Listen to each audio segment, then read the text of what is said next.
आज कुठेतरी महाराष्ट्रामध्ये असणारा युवक का पालक यांना जर कुठल्याही प्रकारची चिंता असेल तिच्या मुलाच्या उच्च शिक्षणाला घेऊन, तेही अमेरिकेत, यासाठी एक खूप सुंदर अशी सिस्टम आणि इकोसिस्टम त्यांनी बनवली आहे.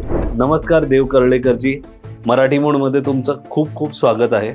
मूळचा मी मुंबईकर, माझा जन्म दादर गुप्ते हॉस्पिटल. माझं शिक्षण झालं रुपारेल, BCom. त्यानंतर 2-3 कंपनीत काम केलं. पण कळलं की बाबा आपली हलाखीची परिस्थिती आहे, तर काही ना काही केलंच पाहिजे. आणि त्यातनं मग कळलं की बाबा अमेरिकेत कसं जाता येतं, त्यासाठी वर्क विजा पाहिजे असतो. सरळ हिशोब होता, मला त्याला 18,000 पगार होता भारतामध्ये. तिकडे मला $70,000, $35 लाख, $50 सगळ्यात आधी जी कम्युनिटी जायला सुरुवात झाली अमेरिकेत, ती टिपिकली आपले मराठी लोक, इंडियन अमेरिकन्स. एक जवळजवळ 56 लाख आहे. जरी आपण फार आधीपासून जायला लागलो तरी आपण फक्त 1.5 लाख आहोत अमेरिकेत. पूर्ण 50 पूर्ण मराठी माणूस हा मागे पडलाय. त्या प्रमाणात मारवाडी, गुजराती, पंजाबी, तमिळ, तेलुगू समाज फार पुढे गेले. त्यात उद्योजकता नाही. आपण एक स्वकेंद्रित रोजगार वृत्ती करतो, पेचेक टू पेचेक जगतो. 3.5 वर्षापूर्वी अमेरिकेत एक ग्लोबल उद्योजकता संमेलन झालं होतं. तर तो अर्धा तासाचा जो आमचं एक चिंतन शिबिर झालं, त्यात वी ऑल अग्रीड की उद्योजकता आपण भिनवली पाहिजे मराठी लोकांमध्ये. तर त्या प्रकारे गुरु एज्युकेशनची स्थापना जेव्हा आपण केली, तेव्हा सर्वप्रथम आम्ही अमेरिकेत जे 400 युनिव्हर्सिटींबरोबर आपलं टायअप आहे, त्यांना विद्यार्थी देतो आणि त्याचे ग्रॅज्युएटिंग विद्यार्थ्यांना आपण रोजगार पण देतो. नुसतंच त्यांना शिक्षणावरती होऊन जायचं नाही, त्यावर त्यांना इंटर्नशिप द्यायची, त्यांना रोजगार द्यायचा, त्यांचा H1B1 फाईल करून ग्रीन कार्ड फाईल करायचं. तर पूर्ण इकोसिस्टम आपण ती पूर्ण मॅप केलेली आहे. आता अमेरिकेत ऍडमिशनची प्रोसेस सगळ्यात मोठा चॅलेंज असतो तो 30-40 लाखाची फीज आणि 20-25 लाखाचं राहण्याची व्यवस्था नसेल. म्हणजे 60-65 लाखाचं जोपर्यंत तुम्ही दाखवत नाही डॉक्युमेंटेशन, तोपर्यंत तुमचं ऍडमिशन होत नाही. That's where Guru education comes in the picture. आम्ही आमचे फायनान्शियल, जे जो एक 500 करोडची आपली कंपनी आहे, ते फायनान्शियल त्या युनिव्हर्सिटीला देऊन ठेवलेले आहेत. आणि using our financials, they grant the admission to the students.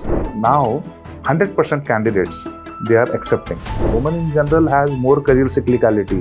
आणि मला सांगायला आनंद होतो, आमच्या ज्या स्त्रिया आहेत, ह्या मोस्ट ऑफ दी स्त्रिया they work on a US process. त्यामुळे त्या जे अर्थार्जन करतात, they earn more money than their spouses. Guru कन्सल्टन्सीची काही वेगळी फी असते का? काहीच नाही. मग तिकिटाचा खर्च वगैरे जो काही असेल तो एक असतं F1 विजाची फी, जी $18,000 आहे. आणि दुसरी गोष्ट, नॉर्मल टाइम्स मध्ये एक 1 वे तिकीट जे $50,000-55,000 असते. Those were coming from a very under privilege society, त्यांचा तो खर्चही गुरु एज्युकेशन उचलते. ही तर एक समाजसेवा जास्त आहे आणि धंदा व्यवसाय कमी आहे.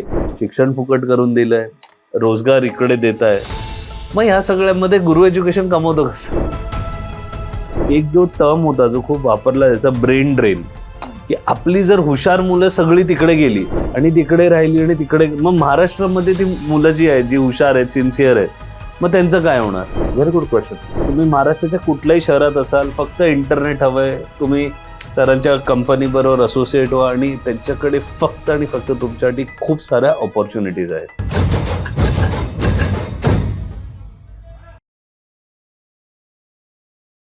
नमस्कार, मराठी मूडच्या संवादमध्ये आपल्या सगळ्यांचं पुन्हा एकदा स्वागत. आज पण आपल्याबरोबर खास असे एक व्यक्तिमत्व आहे. विश्व मराठी संमेलनामध्ये आमची भेट झाली. आज ते वेळ काढून आमच्या स्टुडिओमध्येही आलेत.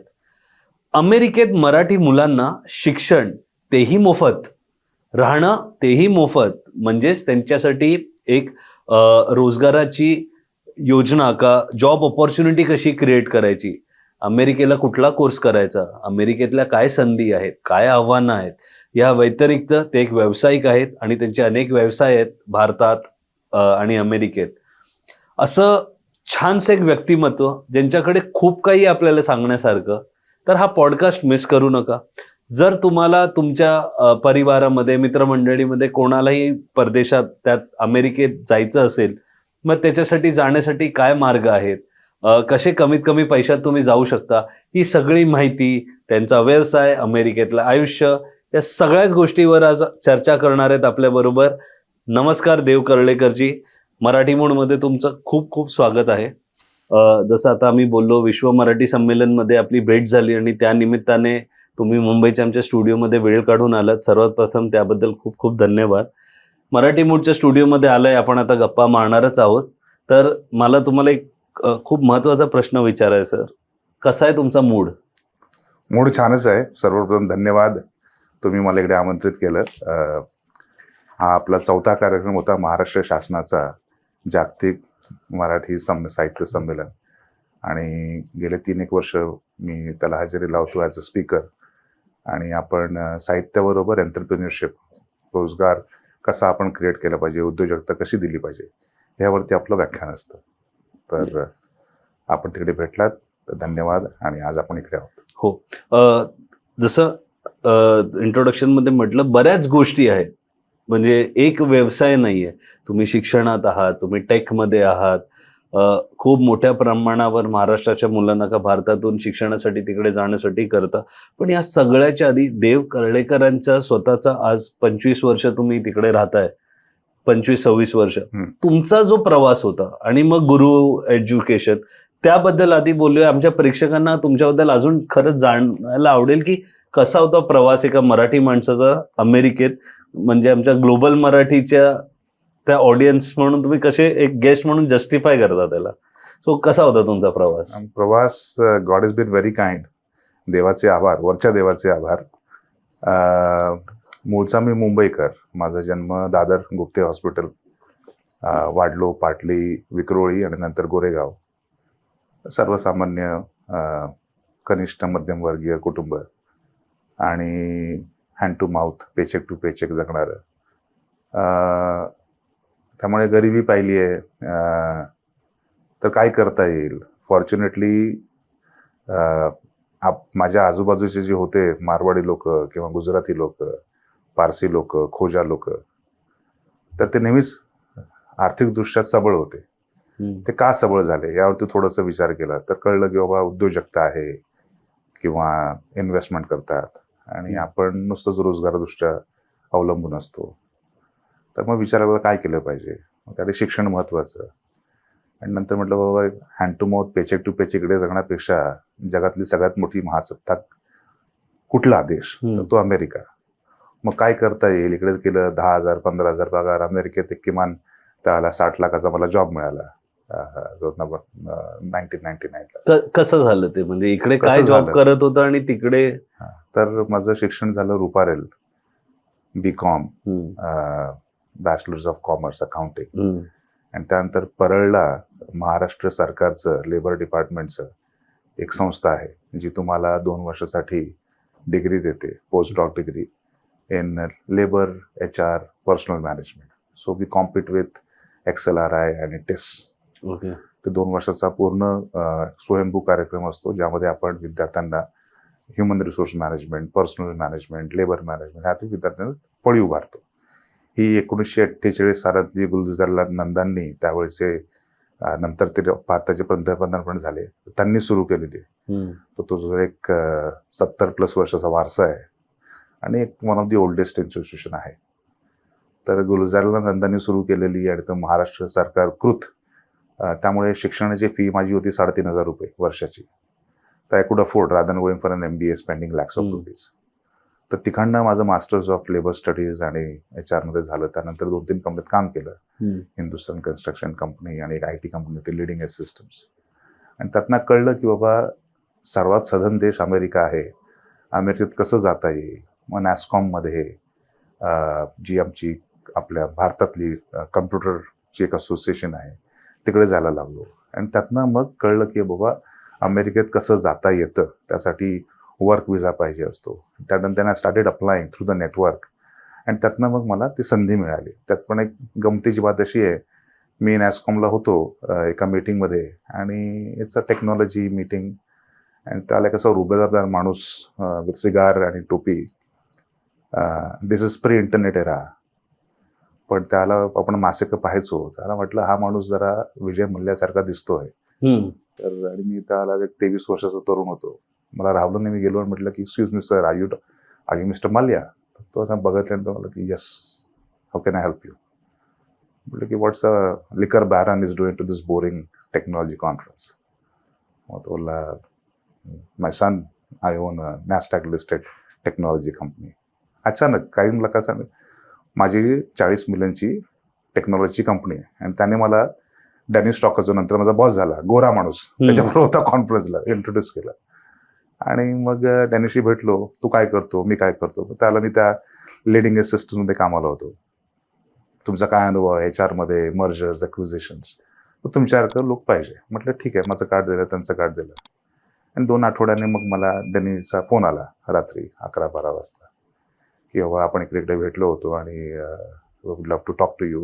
मग एक फॉर्मल इंटरव्ह्यू झाला आणि मग त्यानंतर मला ऑफर दिली. पण तोपर्यंत पासपोर्टच नव्हता.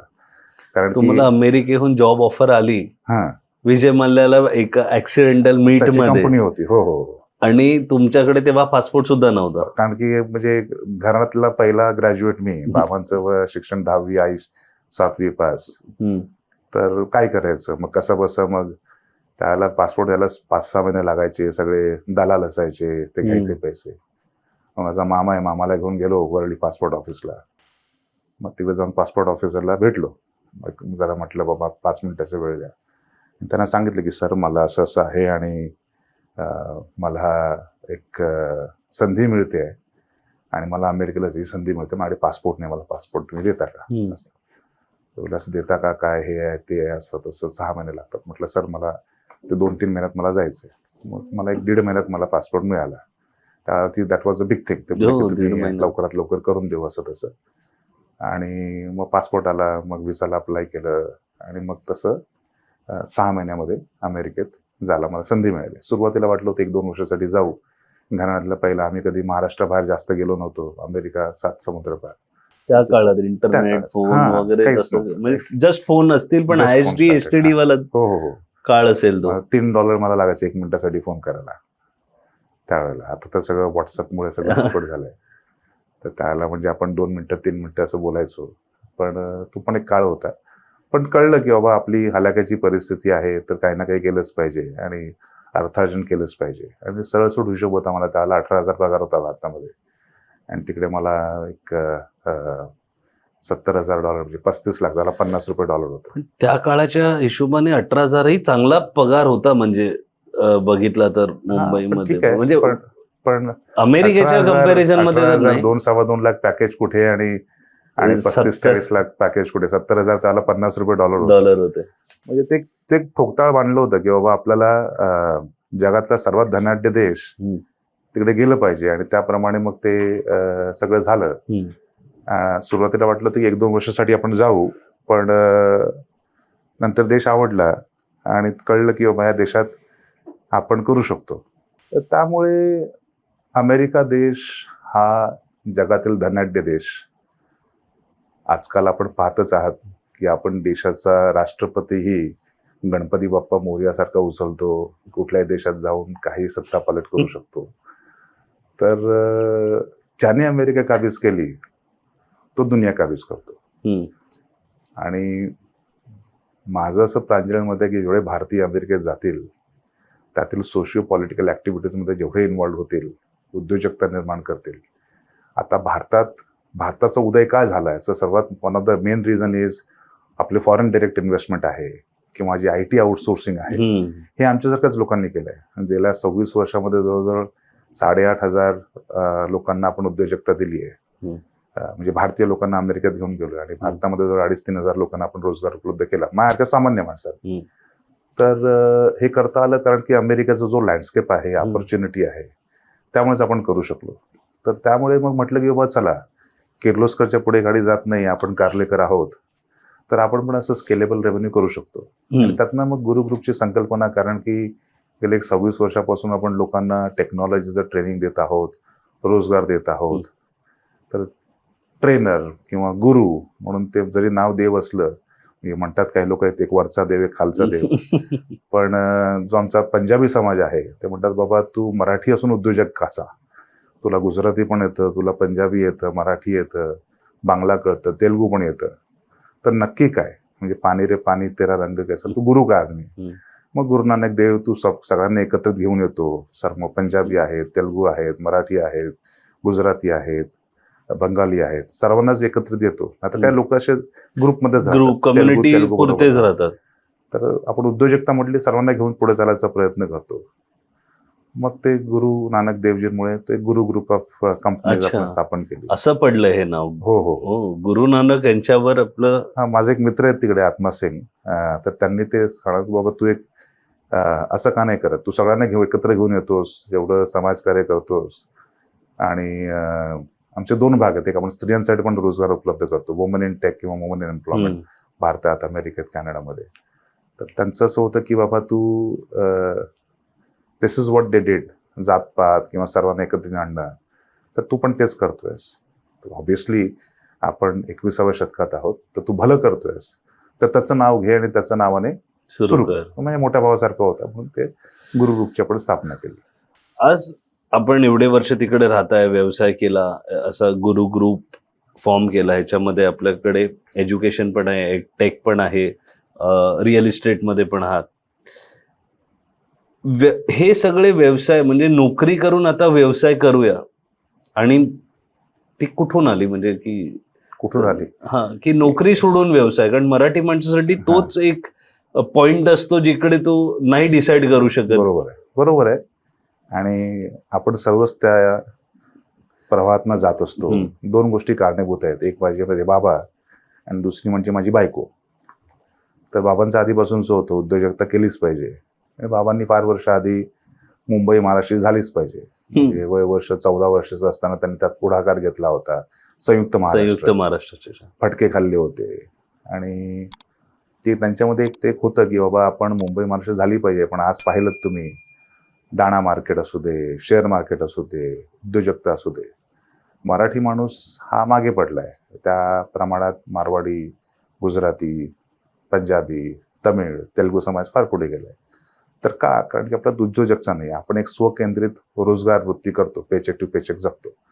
तर त्यासाठी जमल्यास देव तू, मी मोठा मुलगा आहे आणि डॅड्स सन.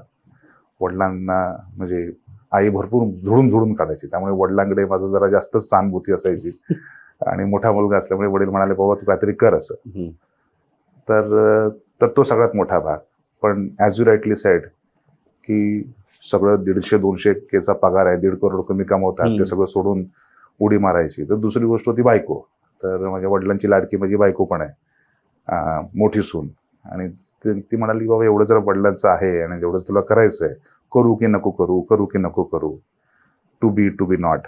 तर ती बोलली मी आहे, ती पण कमवते, she herself is a PhD computer science, आणि ती पण छान कमवत असते. तर ती म्हणलं मी आहे, म्हणजे आपण देशोधडीला लागणार नाही.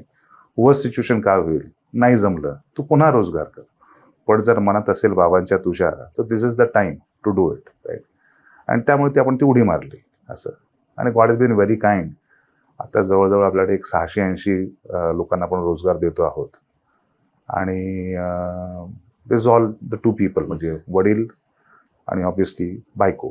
तर त्यामुळे थोडा तो धीर आला, पैशाचं पण डबल आलं. My wife gave with the sponsorship of that initial capital along with me. म्हणजे काही माझे पैसे आणि काही बायकोचे पैसे ते घेऊन आपण सुरू केलं. तर सर, कसं गुरु एज्युकेशन आणि हे फॉर्म झालं, तुमचा प्रवास, आपल्याला हे सगळं कळलं. आता सर्वात महत्वाचं, जे मुलं शिक्षणासाठी आज महाराष्ट्रातून मराठी मुलं परदेशी, त्यातल्या त्यात अमेरिकेसाठी जाण्यासाठी उत्सुक आहेत, आणि जसं आपण इंट्रोमध्ये बोललो की त्यांच्यासाठी तुम्ही काम करता. बरोबर. आणि नुसतं काम नाही करत आहे तुम्ही, त्यांच्यासाठी एक सपोर्ट, एक इकोसिस्टम बनवली आहे, जिकडे त्यांना तिकडे म्हणजे युनिव्हर्सिटी कशी शोधायची, मग नोकरी कशी शोधायची, राहण्या, कारण बाकी जर कम्युनिटीज बघितल्या, गुजराती असतील, पंजाबी असतील, तेलंगणा का तेलगू असतील, ते सगळे लोक तिकडे एक सेटल झाले, ते कम्युनिटी म्हणून. ह्या क्षेत्रात आपण काम करताय, हे का करावं असं वाटलं, आणि ते कसं करतात? म्हणजे जो मराठी युवक आज बघतोय, ज्याची इच्छा आहे अमेरिकेला जायची, त्याला याच्यातून बोध घ्यायचा आहे, तर त्याला तुम्ही कसं सांगा?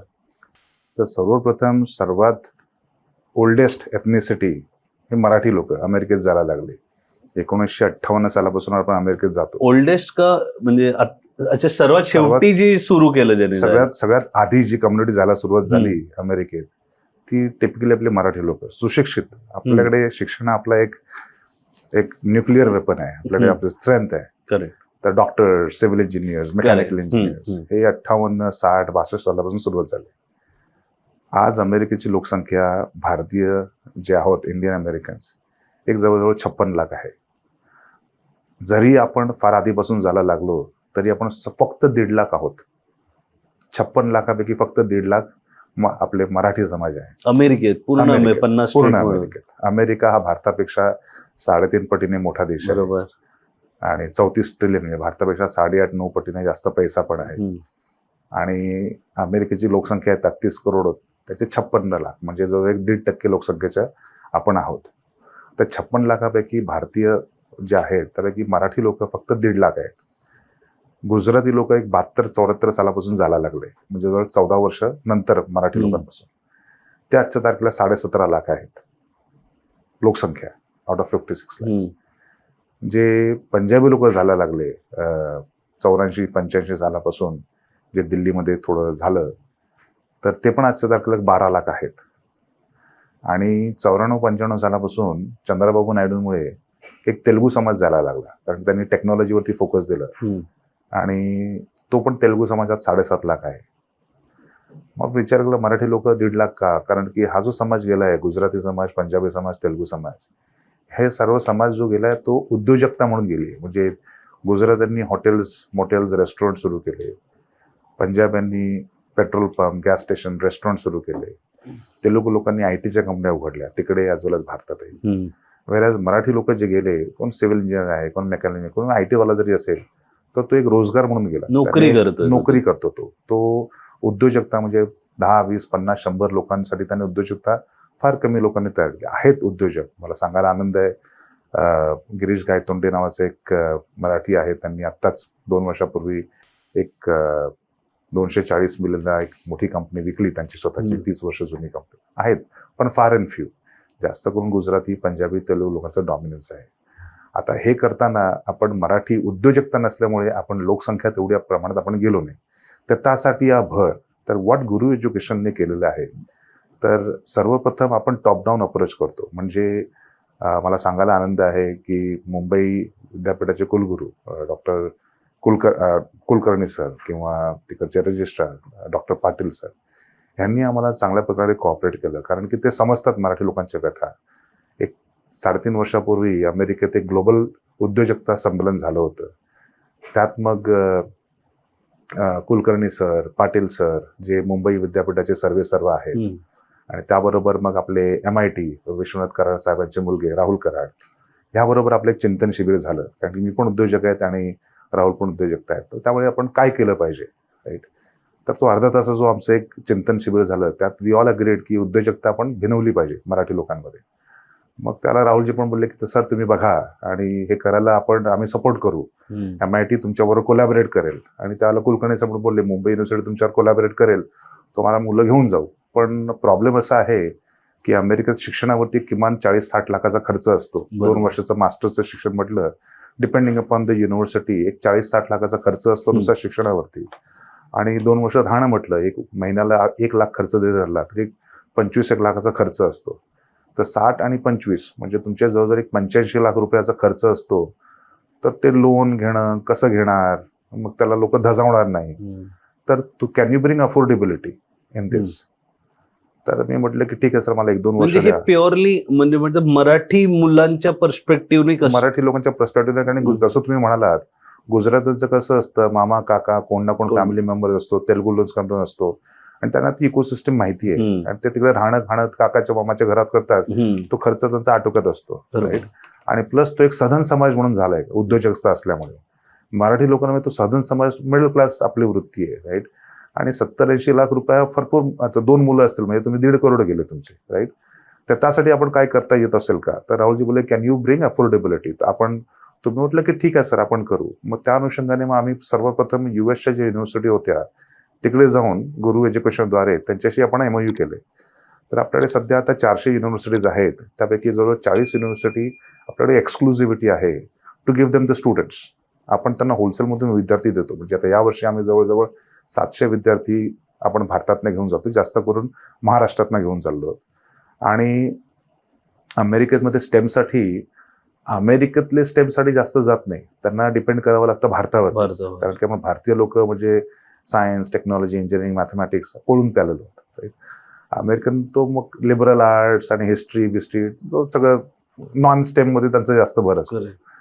तर अमेरिकन युनिव्हर्सिटी भारतीय विद्यार्थी हा म्हणजे एक मोठा धंदाच Asset आहे आहे. त्यांच्यासाठी, ॲसेट आहे की Asset ते येतील आणि ते 40-50 लाख देतील, राहण्यावरती खर्च करतील. We basically make the economy run. Run. कारण की जो विद्यार्थी जातो तो गुंतवणूक करतो शिक्षणाच्या माध्यमातून 30-40 लाखाची हम्म. आणि 20-25 लाखाची राहण्याचा जो खर्च असतो त्यांचा. तर त्या प्रकारे गुरु एज्युकेशनची स्थापना जेव्हा आपण केली तेव्हा सर्वप्रथम आम्ही अमेरिकेतील जे 400 युनिव्हर्सिटींबरोबर आपलं टायअप आहे त्यापैकी 40 युनिव्हर्सिटी आपण पूर्ण डिलिजंटली काम करतो, where we have the exclusivity to give them students, त्यांना विद्यार्थी देतो आणि त्यांचे ग्रॅज्युएटिंग विद्यार्थ्यांना आपण रोजगार पण देतो. तर म्हणजे अथपासून इथेपर्यंत नुसतंच त्यांना शिक्षणावरती होऊन जायचं नाही, त्यावर त्यांना इंटर्नशिप द्यायची, त्यांना रोजगार द्यायचा, त्यांचा H1B1 फाईल करून ग्रीन कार्ड फाईल करायचं. तर पूर्ण इकोसिस्टम आपण ती पूर्ण मॅप केलेली आहे. मला एक ब्रेकडाऊन करू द्या. त्यांना युनिव्हर्सिटी कुठली आहे ती ओळखणं, त्याचा कोर्स, त्यानंतर त्यांचं जो पेपर वर्क कागदपत्र व्यवहार जो लागतो, त्यानंतर तिकडे ऍडमिशन मिळवून दिल्यावर त्यांच्यासाठी एक चांगला त्याच फील्डचा रोजगार पण मिळवून देणं, ज्या रोजगारातून ते पैसे कमवून म्हणजे इकडचा खर्च, हे सगळं गुरु एज्युकेशन करून देतं. सगळं करतं. तर कसं असतं, समजा इकडचा एक एक्झाम्पल म्हणून सांगतो, समजा इकडचा विद्यार्थी फायनल इयरला आहे इंजिनिअरिंगला किंवा BA BCom BSc BMS करतोय, तो शेवटच्या वर्षी तो आमच्या प्लॅटफॉर्मवरती येतो गुरु एज्युकेशन. आणि जसं तुम्ही म्हणालात काही विद्यार्थ्यांचा असतो रोख असतो की मला बर्फाच्छादित राज्यात राहायचं आहे, न्यूजर्सी न्यूयॉर्क सारखं बर्फ पाहायचं आहे, मला थंडी आवडते. काही म्हणतील मला म्हणजे मुंबईसारखं वातावरण पाहिजे, मला बर्फाशिवाय घेणं देणं नाही. काही लोकांचे रिलेटिव्ह असतात, तर मला त्या स्टेटमध्ये जायचंय. काही लोकांना पर्टिक्युलर युनिव्हर्सिटी त्यांना कोर्स असतो, मला हा मास्टर्स डिग्रीसाठी जायचंय. मग ते 3-6 महिने गुरु एज्युकेशनद्वारे they start consulting with those universities. मग आमची जी काउन्सिलिंगची टीम असते ती त्या युनिव्हर्सिटीतले जे असतात डायरेक्टर ऍडमिशन्स, ते त्यांच्याशी मग कॉल करून थ्रू वेबएक्स थ्रू झूम त्यांना गाईड करतात विद्यार्थ्यांना. ही पूर्ण मेंटरशिप ही गुरु एज्युकेशन करते, जेणेकरून 3-6 महिन्यामध्ये इकडच्या विद्यार्थ्याला किमान एक 25-30 युनिव्हर्सिटीमध्ये त्यांचा कॉल होऊन जातो. तिकडचा डायरेक्टर ऍडमिशन त्यांना इत्थंभूत माहिती देतो कुठच्या कोर्सबद्दल. त्यानंतर हे विद्यार्थी रिसर्च करतात आणि त्यानंतर त्यांना एक by the time he or she graduates from here, bachelors degree जसे ते ग्रॅज्युएट होतात तो पण त्यांना माहिती असतं मला कुठे जायचं आहे, आणि त्याप्रमाणे त्यांची ऍडमिशनची प्रोसेस सुरू होते. आता अमेरिकेत ऍडमिशनची प्रोसेस सगळ्यात मोठा चॅलेंज असतो तो 30-40 लाखाची फीज. तुम्ही हुशार असाल पण तुमच्याकडे जर 30-40 लाखाचं डबल नसेल आणि 20-25 लाखाचं राहण्याची व्यवस्था नसेल, म्हणजे 60-65 लाखाचं जोपर्यंत तुम्ही दाखवत नाही डॉक्युमेंटेशन, तो पण तुमचं ऍडमिशन होत नाही. त्यामुळे तुम्ही हुशार विद्यार्थी आहात पण तुमच्याकडे 60-70 लाख नसतील तर ते ऍडमिशन रिजेक्ट होतं. त्यांचं जे फायनान्सचं ऍडमिशन डिपार्टमेंट आहे ते ॲप्लिकंटला रिजेक्ट करणार, कारण त्याकडे फायनान्शियल व्हायबिलिटी नाही. That's where Guru education comes in the picture. आम्ही आमचे फायनान्शियल जे जो एक 500 करोडची आपली कंपनी आहे ते फायनान्शियल त्या युनिव्हर्सिटीला देऊन ठेवलेले आहेत, राईट. आणि using our financials they grant the admission to the students. त्यामुळे त्यांचा जो एक 60% रिजेक्शन होते, 10 पैकी 6 विद्यार्थी ते रिजेक्ट करायचे for non viability of finances. Now 100% candidates they are accepting. So त्यांचा एक्सेप्टन्स 100% झाला, because it's a monetary benefit for them, right. जेवढे विद्यार्थी येतील तेवढा त्यांना युनिव्हर्सिटीला फायदा होतो, राईट. इकडच्या युनिव्हर्सिटीला जे असतं त्यांच्यासाठी it's a matter of repute की आमच्याकडचा विद्यार्थी सरळ अमेरिकेला जातो, राईट. आणि अमेरिकेतील जे प्रोफेसर्स असतात आमच्याकडे येतात, आमच्या विद्यार्थ्यांना शिकवतात, गाईड करतात. काही आमचे कॉलेजेस आहेत इकडे, विद्यालंकार किंवा बाकीचे काही कॉलेजेस, त्यांनी ते तिकडे पाथवे प्रोग्राम, म्हणजे 2 वर्ष इकडे शिका, 2 वर्ष तिकडे शिका, तिकडची डिग्री घ्या, किंवा 1+1 एक वर्ष इकडे शिका, 1 वर्ष तिकडे शिका, तिकडची डिग्री घ्या. हे सगळे उपक्रम आपण केलेले आहेत आणि त्यामुळे त्यांना गायडन्स मिळतं. आणि सेटिंग हिअर त्यांना तिकडच्या गोष्टी माहिती नसतात तर ते आपण तो करतो. त्यानंतर आमची जी पूर्ण टीम असते, पूर्ण इमिग्रेशन, आपल्याकडे स्वतःकडे इमिग्रेशनचे अटर्नीज आहेत, त्यामुळे त्या विद्यार्थ्याला पूर्ण तयार करणं ॲडमिशन प्रोसेससाठी आणि इमिग्रेशन इंटरव्ह्यूसाठी, त्या सगळ्या गोष्टी आपण त्यांना प्रॉपर मेंटेन केल्यामुळे त्यांचा जो ॲक्सेप्टन्स रेट आणि प्लस व्हिसा इंटरव्ह्यूला क्लिअरन्स रेट असतो तो पण जास्त वाढतो, राईट. दुसरी गोष्ट म्हणजे काय, त्या विद्यार्थ्यासाठी आणि त्यांच्या आईवडिलांसाठी जी एक धाकधूक असते, माझ्या मुलाचं काय होईल, शिक्षणाचा खर्च कोण करणार, राहण्याचा खर्च कोण करणार, पुढे जाऊन त्याला इंटर्नशिप मिळेल की नाही, त्याला जॉब मिळेल की नाही, त्याचा H1 व्हिसा कोण फाईल करणार, त्याचं ग्रीन कार्ड होईल की नाही, या सगळ्याच्या धाकधुकीच्या चिंतेचा विषय असतो. आणि ते एजंट बिजंट काय म्हणतात की बाबा उपरवाले का नाम लो सब ठीक हो जाएगा, वरचं नाव देवाचं नाव मी रोज घेतो, पण can you give me a concrete answer? Correct. आणि 60-70 लाख तुम्ही खर्च करता. तर मला लोक म्हणतात केजरीवाल ऑफ एज्युकेशन, कारण की मी पूर्ण एज्युकेशन फुकट करून ठेवलेलं आहे. पूर्ण विद्यार्थ्यांचा शिक्षणाचा खर्च ही गुरु एज्युकेशन स्पॉन्सर करते आणि त्यांना आपण शेअरिंग अकोमोडेशन देतो. 2 मोठ्या गोष्टी असतात खर्चिक, एक असतं शिक्षणाचा खर्च आणि दुसरं असतो राहण्याचा खर्च. या दोन्ही खर्चाची जबाबदारी गुरु एज्युकेशन उभारते. त्यामुळे त्या विद्यार्थ्याचं शिक्षणाचा खर्च आणि राहण्याचा खर्च बिकम 0, कारण की आपण त्याला स्टायपंड देतो. प्रत्येक जो तिकडे जातो त्याला आपल्याला as a part of work permit तो टेक्नॉलॉजीवरती नेटवर्क, इन्फ्रास्ट्रक्चर किंवा फायनान्शियल अनालिसिस, बिझनेस अनालिसिस जी कामं असतात, ज्यासाठी तो शिक्षण घेतोय, इनलाईन तर स्टेम इंटर्नशिप त्याला देतो, तर त्याला शेअरिंग अकोमोडेशन देतो आणि त्याला आपण $2,500-3,000 भत्ता देतो. त्या $2,500 जो भत्ता असतो as a part of internship, stipend आपण ज्याला म्हणतो, त्यातनं तो कॉलेजची फी देऊ शकतो. कॉलेजची फी $1,000-1,200 कॉलेजची फी असते, राईट. त्यामुळे तिकडच्या युनिव्हर्सिटीला फायदा आहे किंवा 500, 1000, 1,500 विद्यार्थी तुम्ही घेऊन येतात. इकडच्या कॉलेज युनिव्हर्सिटीला फायदा आहे किंवा आपला विद्यार्थी तिकडे जातो, आपल्या विद्यार्थ्याला पूर्ण मार्गदर्शन मिळतं, त्यांना ते पब्लिसिटी करू शकतात की बाबा आमच्याकडे या का, कारण की आम्ही तुम्हाला पाथवे देतोय अमेरिकेला जायला, राईट. बिकॉज इकडे पण आता एवढ्या शिक्षण संस्था उभारलेल्या आहेत, तर बाबा तुमचं USP काय, तुमचं युनिक सेलिंग प्रपोजिशन काय, how can you stand out differently than the other colleges आणि युनिव्हर्सिटीज. तर तसं आपण करतो. आता याच्या पुढची गोष्ट म्हणजे काय, तिकडचे प्रोफेसर्स येऊन as a part of cohort 6-8 आठवड्याचा कोर्स इकडच्या विद्यार्थ्यांना शिकवणार. आता अमेरिकन माणूस, गोरा माणूस, काळा माणूस इकडून विद्यार्थ्यांना शिकवणार, ती क्रेज अजूनही असते, राईट, की गोरो आयो, गोरा माणूस आला, राईट. किंवा इकडचे विद्यार्थी तिकडे जातात पूर्ण गायडन्स घेऊन, राईट.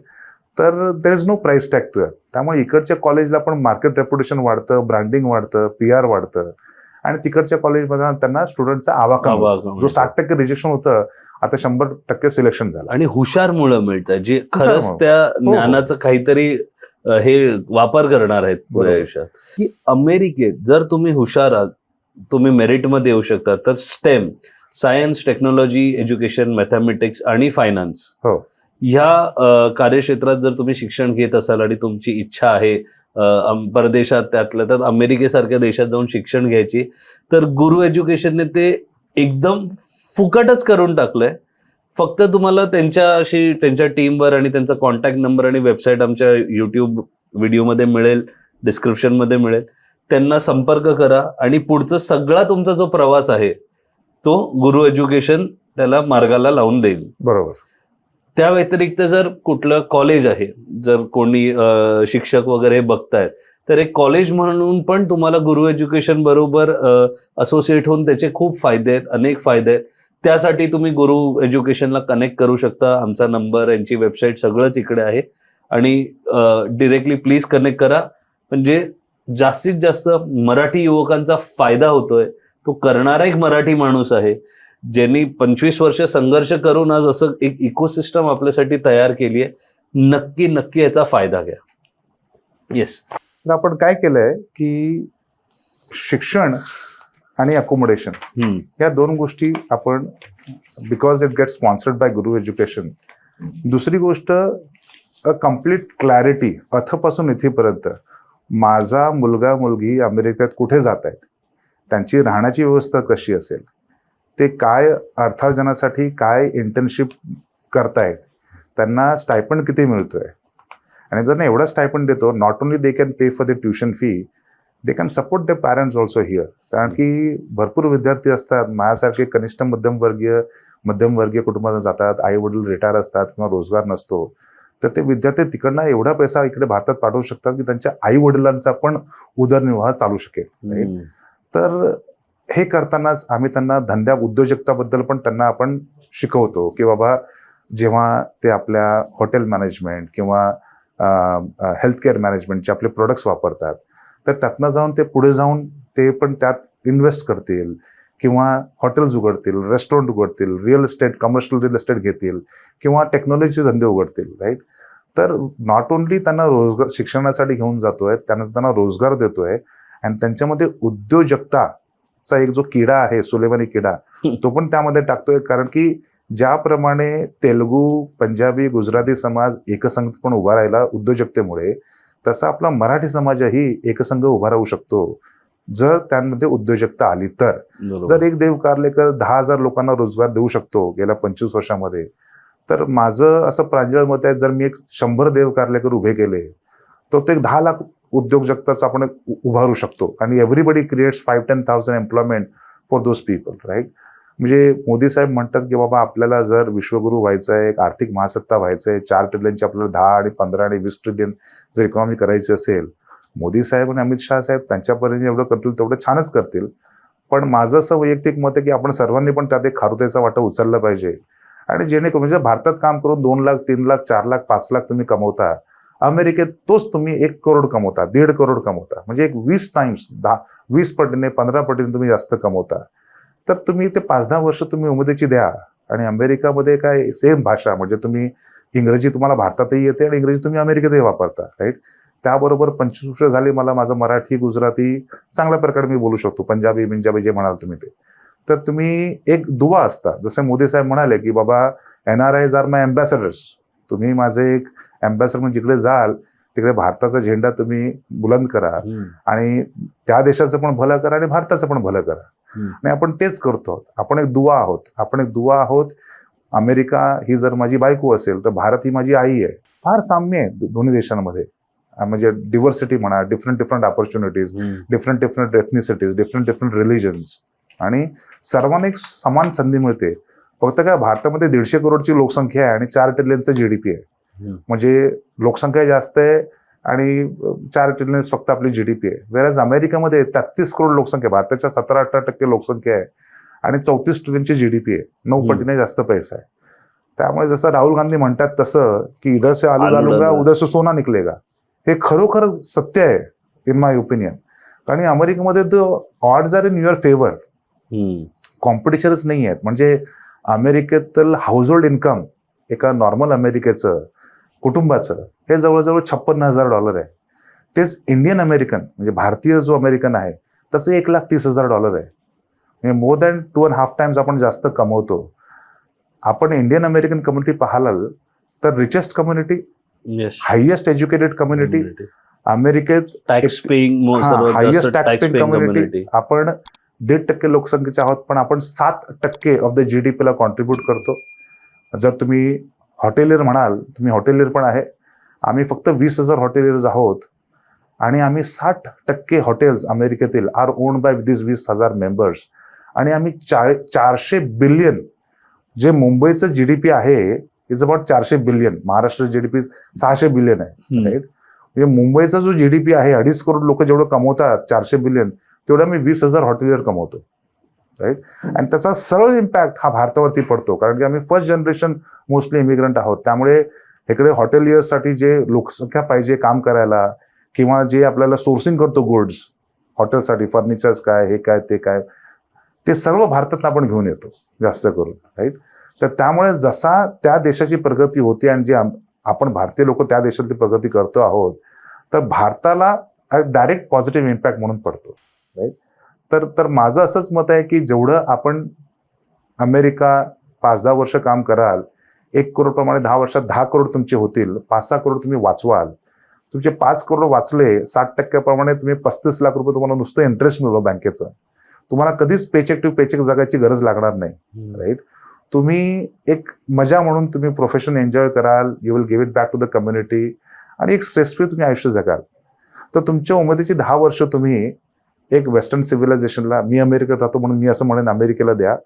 खरंच एक चांगला देश आहे आणि भारताच्या महासत्ताक आणि विश्वगुरूसाठी अमेरिकेची एक सांगड असणं महत्वाचं आहे. हे सगळं सर चांगल्या गोष्टी झाल्या. तुम्ही हेही सांगितलं की गुरु एज्युकेशन सगळ्या जी मुलं आहेत जी शिक्षणासाठी येतात त्यांना प्रत्येक जागेवर मदत करते. बरोबर. तर मला त्यात डीप जायचं नाही की तिकडे काय त्रास होतात, कारण जर एक कोणीतरी संस्था तुमच्या बरोबर उभी आहे तर जे काही चॅलेंजेस असतील कुठेतरी ह्यामुळे एक जो टर्म होता जो खूप वापरला त्याचा ब्रेन ड्रेन, की आपली जर हुशार मुलं सगळी तिकडे गेली आणि तिकडे राहिली आणि तिकडे मग महाराष्ट्रामध्ये ती मुलं जी आहेत जी हुशार आहेत, सिन्सिअर आहेत, मग त्यांचं काय होणार? Very good question. जेव्हा मी ऍडमिशन करतो तो MILS ला, माझा टॉपिकच होता ब्रेन ड्रेन. आणि आम्ही 7 लोकांपैकी 6 जण देवर फॉर ब्रेन ड्रेन फार चुकीचे, आणि मी एकटा म्हणत होतो की ब्रेन ड्रेन झालंच पाहिजे.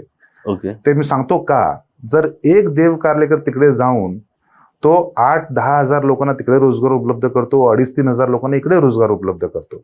आज जी पूर्ण तुमची आउटसोर्सिंग आहे, 300 बिलियनचा जो रेव्हेन्यू क्रिएट होतो, आपण रोजगार देतो, तर कोणामुळे? ते आमच्यासारखे काही उद्योजक आहेत, त्यांच्या टेक्नॉलॉजीच्या कंपन्या आहेत आणि आमची ऑफशोर आहेत. तर डायरेक्टली आपण इकडे पण रोजगार उपलब्ध केलाय की, बरोबर. त्या युवा लोकांना पण आपण रोजगार दिलाय की. नाही, पण तुम्ही बोलताय एक देव कर्लेकर आहे, पण किती मराठी उद्योजक तयार झालेत अमेरिकेत? होतील की, देर से आहे दुरुस्त आहे. गुजराती लोकांनी केलंय की, पंजाबी लोकांनी केलंय की, तेलुगू लोकांनी केलंय की. प्रूफ ऑफ कन्सेप्ट आहे. आज तेलंगणाचा एवढा विकास झालाय, तो कशामुळे झालाय? चंद्रबाबू नायडू आणि टेक्नॉलॉजी. सगळ्या मोठ्या आयटीच्या कंपन्या तुम्ही पाहाल तर हैदराबादमध्ये आहेत.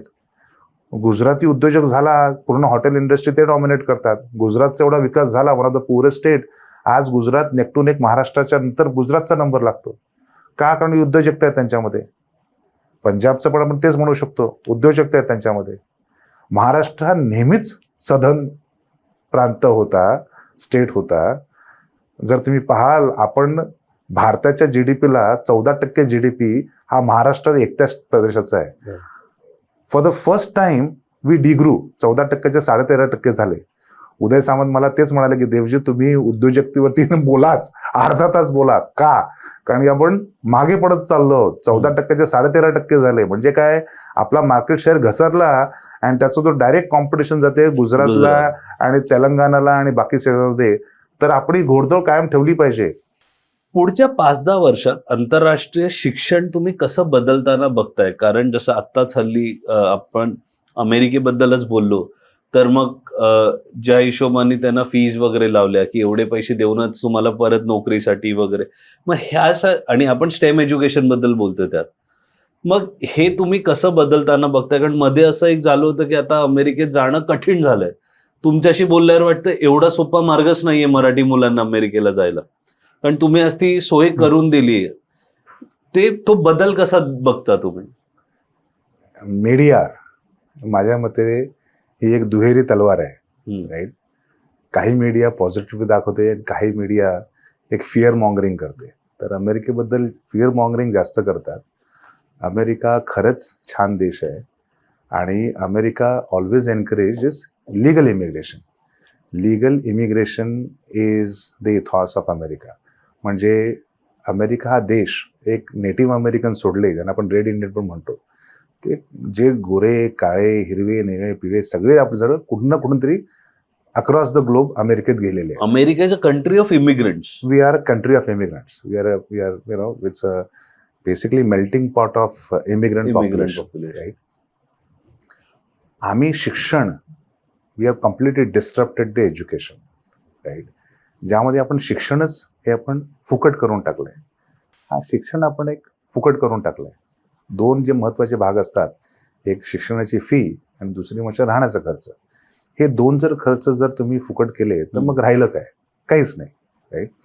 आणि हे करताना नुसतंच शिक्षण नाही, त्याबरोबर त्यांना आपण एक इंटर्नशिप, म्हणजे नुसतंच थिअरी नाही तर प्रॅक्टिकल नॉलेज पण त्यांना देतो, जेणेकरून as they finish they graduation, शिक्षण संपल्यानंतर त्यांना रोजगार पण मिळतो.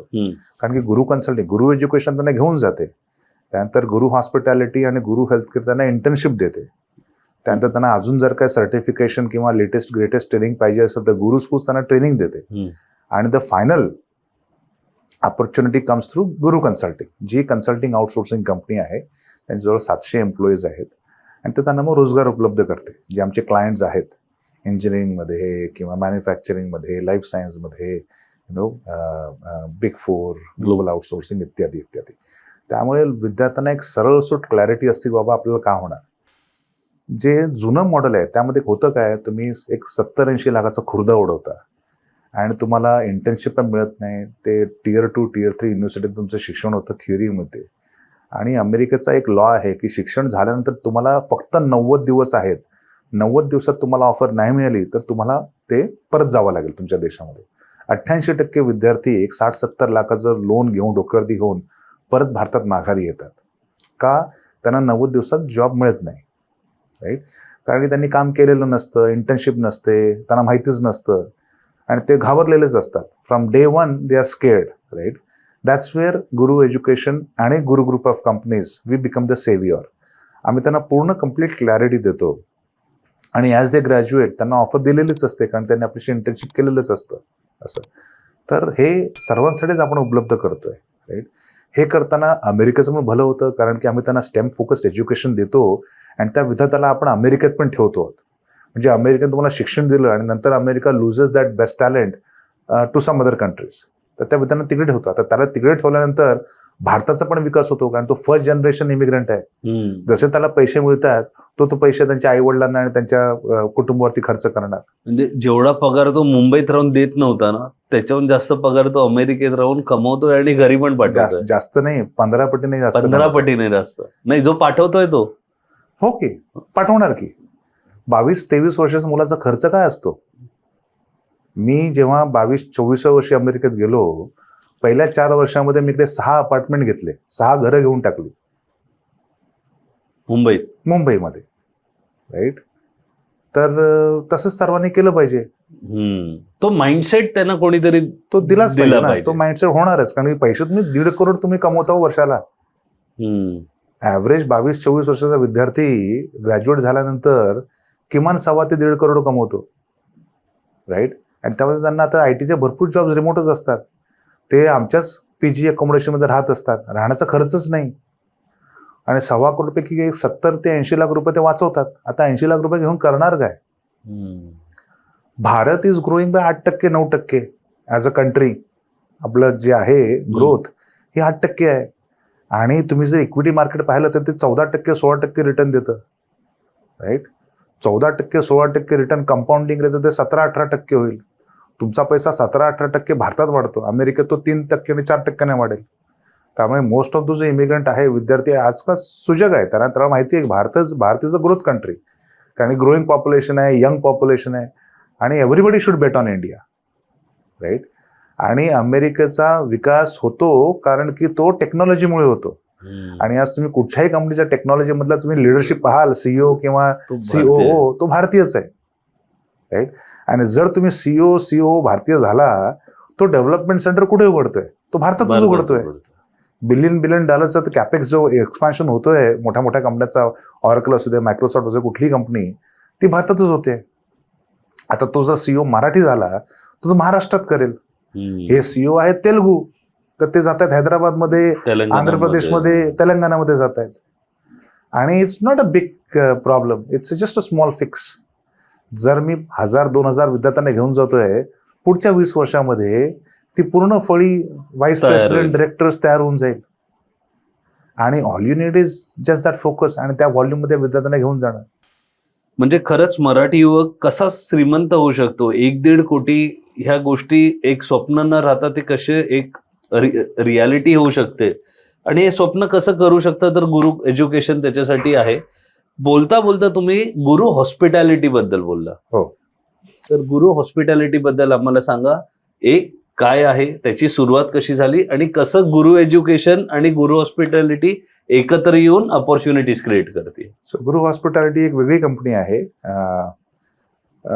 It's a Guru group of companies. गुरु हॉस्पिटॅलिटीमध्ये आमचे प्रोडक्ट्स आहेत. हॉस्पिटॅलिटी म्हणजे हॉटेल्स, मोटेल्स आणि रेस्टॉरंट्स. तर तिकडे काही सिस्टम्स असतात. म्हणजे हॉटेल म्हटलं म्हणजे हॉटेल मॅनेजमेंट सिस्टम सॉफ्टवेअर आहे, रेव्हेन्यू मॅनेजमेंट सिस्टम्स सॉफ्टवेअर आहे, इन्फ्रास्ट्रक्चर मॅनेजमेंट सिस्टम सॉफ्टवेअर आहे. 3, 4, 5 स्टार हॉटेल्स असेल, 3, 4 स्टार, 5 स्टार, तर त्यांची 5 एकर 4 एकरची प्रॉपर्टी असते. तिकडे तुम्ही वेबकॅम लावले पाहिजे, तिकडे तुमचं सर्व्हलन्स पाहिजे, ते पूर्ण वेबकॅम इन्स्टॉल करणं, त्यांचं नेटवर्क सर्व्हलन्स पाहणं, सगळे एक्सपांडिंग तुमचं इंटरनेट वायरलेस लावणं, राउटर्स लावणं, हे सगळं जे काम असतं हे आपला विद्यार्थी करतो, राईट. रेव्हेन्यू मॅनेजमेंट सिस्टम्स असते किंवा रेप्युटेशन मॅनेजमेंट सिस्टम्स असते. जेव्हा एका व्यक्ती राहायला जातो, चेक इन करतो, चेकआउट करतो, त्याच्याकडनं एक टेस्टिमोनी घ्यायची. सर तुम्हाला how was your experience with the stay, तुम्हाला ब्रेकफास्ट कसं आवडलं, राहणं कसं आवडलं, कस्टमर्स कशी आवडली, ह्या वेगळ्या वेगळ्या मुद्द्यांवरती ते 2-2 मिनिटाची टेस्टिमोनी घ्यायची असतात. रिपोर्टिंग असतं, धंदा किती झाला, कॅश फ्लो किती झाला, खर्च किती झाला, सप्लाय चेन मॅनेजमेंट असते, वेगळे वेगळे वेंडर्स असतात, त्यांचे गुड्स येतात. म्हणजे ब्रेकफास्टचा वेंडर वेगळा, कार्पेटचा वेंडर वेगळा, तुमचा छप्पर जे असतं सिलिंगचा वेंडर वेगळा, तुमचा लाईटचा वेंडर वेगळा, त्यांचे इन्व्हॉइसेस असतात, ते एजिंग इन्व्हॉइसेस कुठले, म्हणजे कुठले इन्व्हॉइस आधी पे करायचे, कुठच्या नंतर, हा सगळा जो असतो धंदा आपण त्या विद्यार्थ्याला शिकवतो. Technology is at the base, पण त्याला मी धंदा शिकवतोय. कारण की उद्या जाऊन तो उद्योजक होणार. जी आज डॉमिनन्स आहे, 60% हॉटेलियर्स आर इंडियन अमेरिकन्स, त्यामध्ये मराठी उद्योजकता फार कमी आहे. तर ती पण आपण वाढवायचा प्रयत्न करतोय. So that they can also shoulder by shoulder with Gujarati उद्योजक, ते पण त्यामध्ये खारुताईचा वाटा उचलतील आणि तो वाटा वाढवावा. त्याच्यासाठी हे सगळे विद्यार्थ्यांची जी टेक्नॉलॉजी आहेत, कारण गुजराती लोक उद्योजक आहेत, पण टेक्नॉलॉजी म्हटलं की ते घाबरतात. आणि आजच्या तारखेला तुम्ही पाहाल, the backbone of any industry is technology, right. आधी काळी सगळं कॅश बिझनेस व्हायचा, सगळं व्हायचं. आज तुम्ही पाहाल तुमच्या हॉटेलची बुकिंग.com आहे किंवा ट्रॅव्हलोसिटी आहे, हे सगळं टेक्नॉलॉजी आहेत, राईट. तर तुम्हाला टेक्नॉलॉजी कळली पाहिजे. गुगल ऍड्स कसं असतं, तुमचं how can you put your hotel on page 1, ते गुगलला पैसे द्यायचे, किंवा फेसबुकवरती ऍड प्रमोशन, स्पॉन्सर्ड ऍड कशी करायची, हे त्या हॉटेलवाल्याला कळत नाही, राईट. त्यासाठी दे डिपेंड अपॉन अस. दुसरी गोष्ट, प्रत्येक दिवसाचं रिकन्सिलिएशन, अकाउंटिंग रिकन्सिलिएशन असतं, ते कसं करायचं, राईट. त्याच्यासाठी मग आपल्या ऑफशोरमध्ये आपण तो रोजगार उपलब्ध करतो, राईट. तर ऑनशोरवरला विद्यार्थी सगळं नेटवर्क, इन्फ्रास्ट्रक्चर, रिपोर्टिंग पाहतो.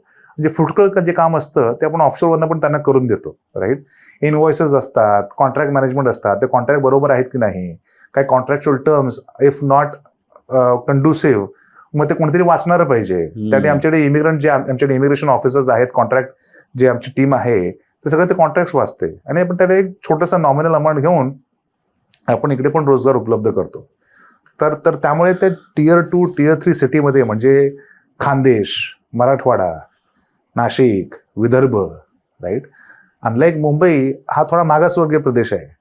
तिकडे आम्ही स्त्रियांची एक मोठी फळी उभारलेली आहे, ज्यामध्ये त्या स्त्री at the comfort of the home, कारण की स्त्रिया आफ्टर मॅरेज ती गृहिणी पण असते, ती आई पण असते, तिला घर पण सांभाळायचं असतं. आणि हे करताना करिअर लिटरसी आणि फायनान्शियल लिटरसी ह्यामध्ये थोडंसं दुर्लक्ष होतं.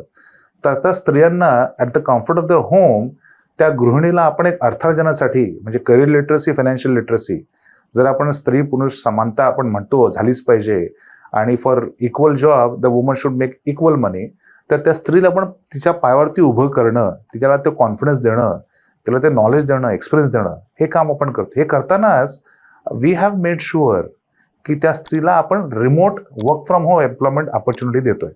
म्हणजे ती गृहिणी आणि as a I she follows those responsibilities. आणि 50% of the world population is of ladies आपण, आणि उरलेले 50% आपण त्यांची मुलं आहोत, राईट. कारण की आईच्या उदरातनं आपला जन्म झालेला आहे.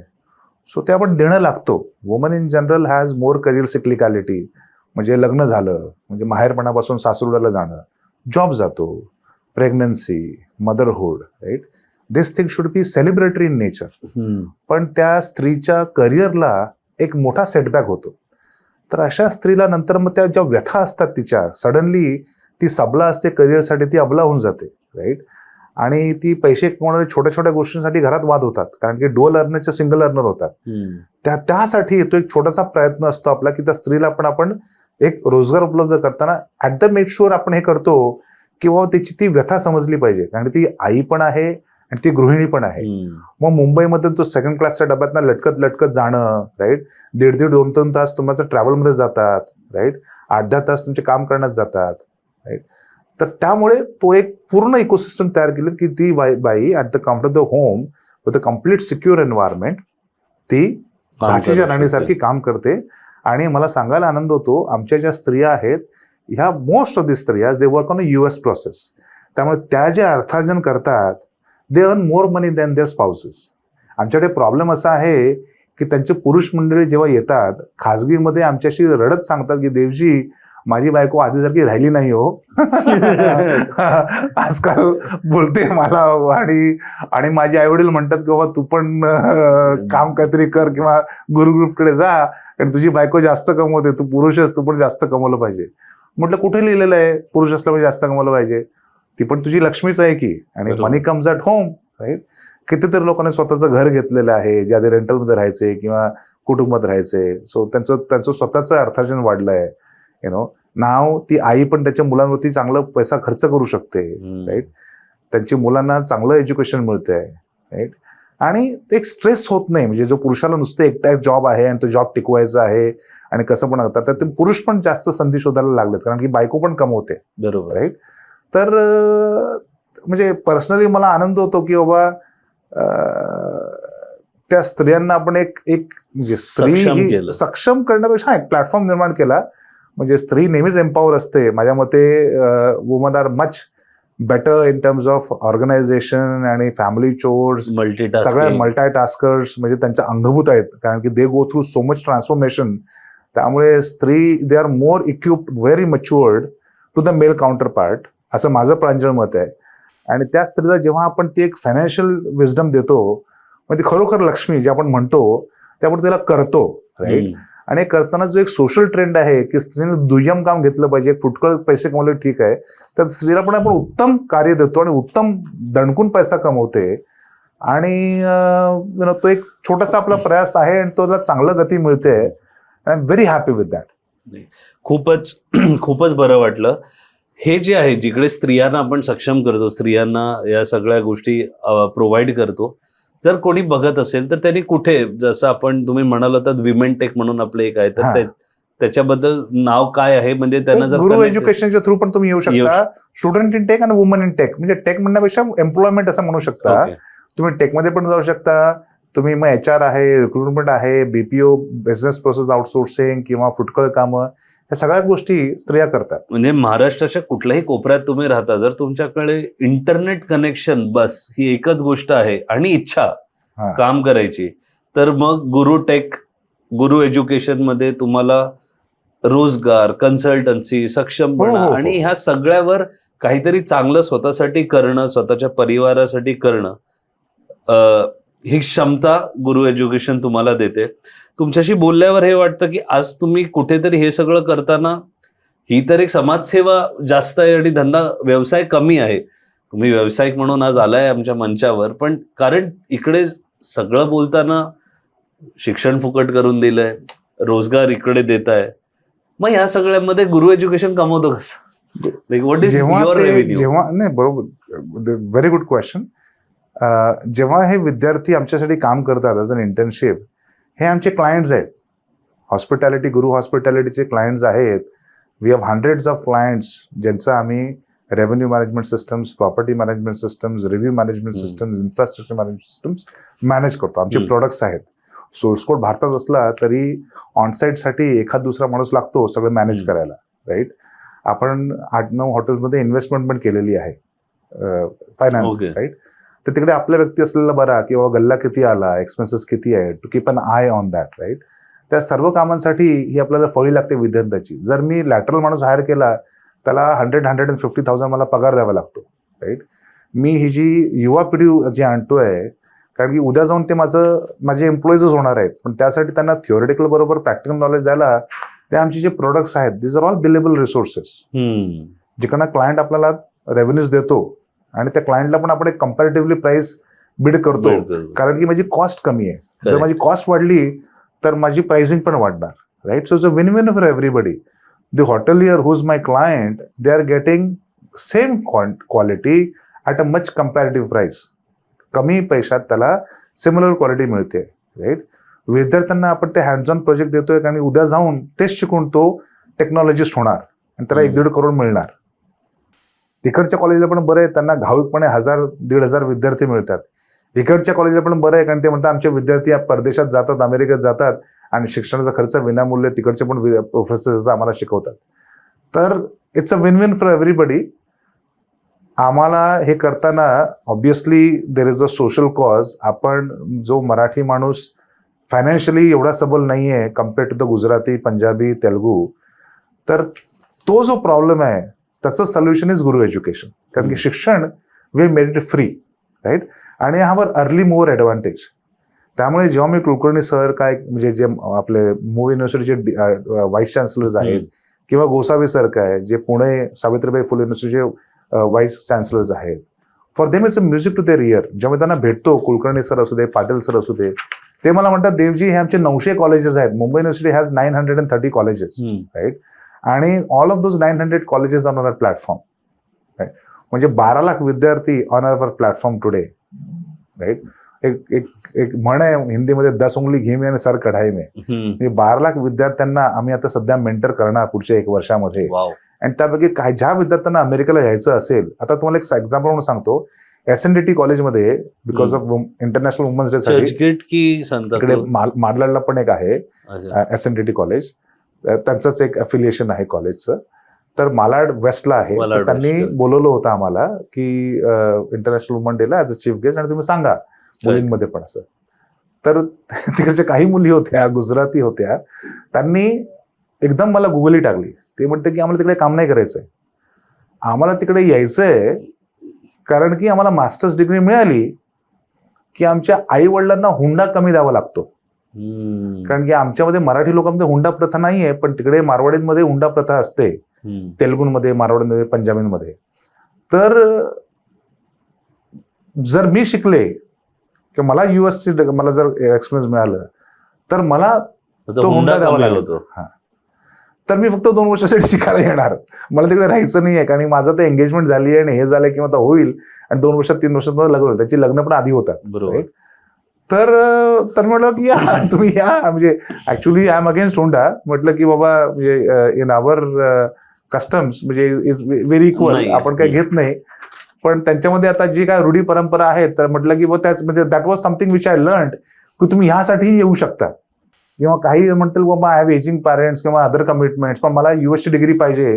कारण US डिग्री म्हणजे क्रेज असते, मला भारतात येऊन मला काम करायचं, माझा जसा तो धंदा आहे. So I will get that brand value. Correct. Right. So can I come in there? आणि ती आन्सर वॉज येस. तर असंच मी म्हणजे माझं असं मत आहे की 10 वर्ष राहा आणि 10-15 करोड तुम्ही कमवता. पण ते नसेल, काही तुमच्या अजून अडचणी असतील, त्यासाठी you have to come back to Bharat पुन्हा 2 वर्षानंतर. तुम्ही तेही करू शकता.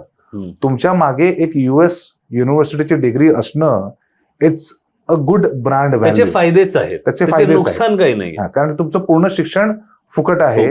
तुम्हाला वेस्टर्न कल्चर, तुम्हाला एक अनुभव मिळतो, तिकडच्या ज्या चांगल्या गोष्टी तुम्ही आत्मसात करता आणि तुम्ही त्या इन्कल्केट करता. राईट.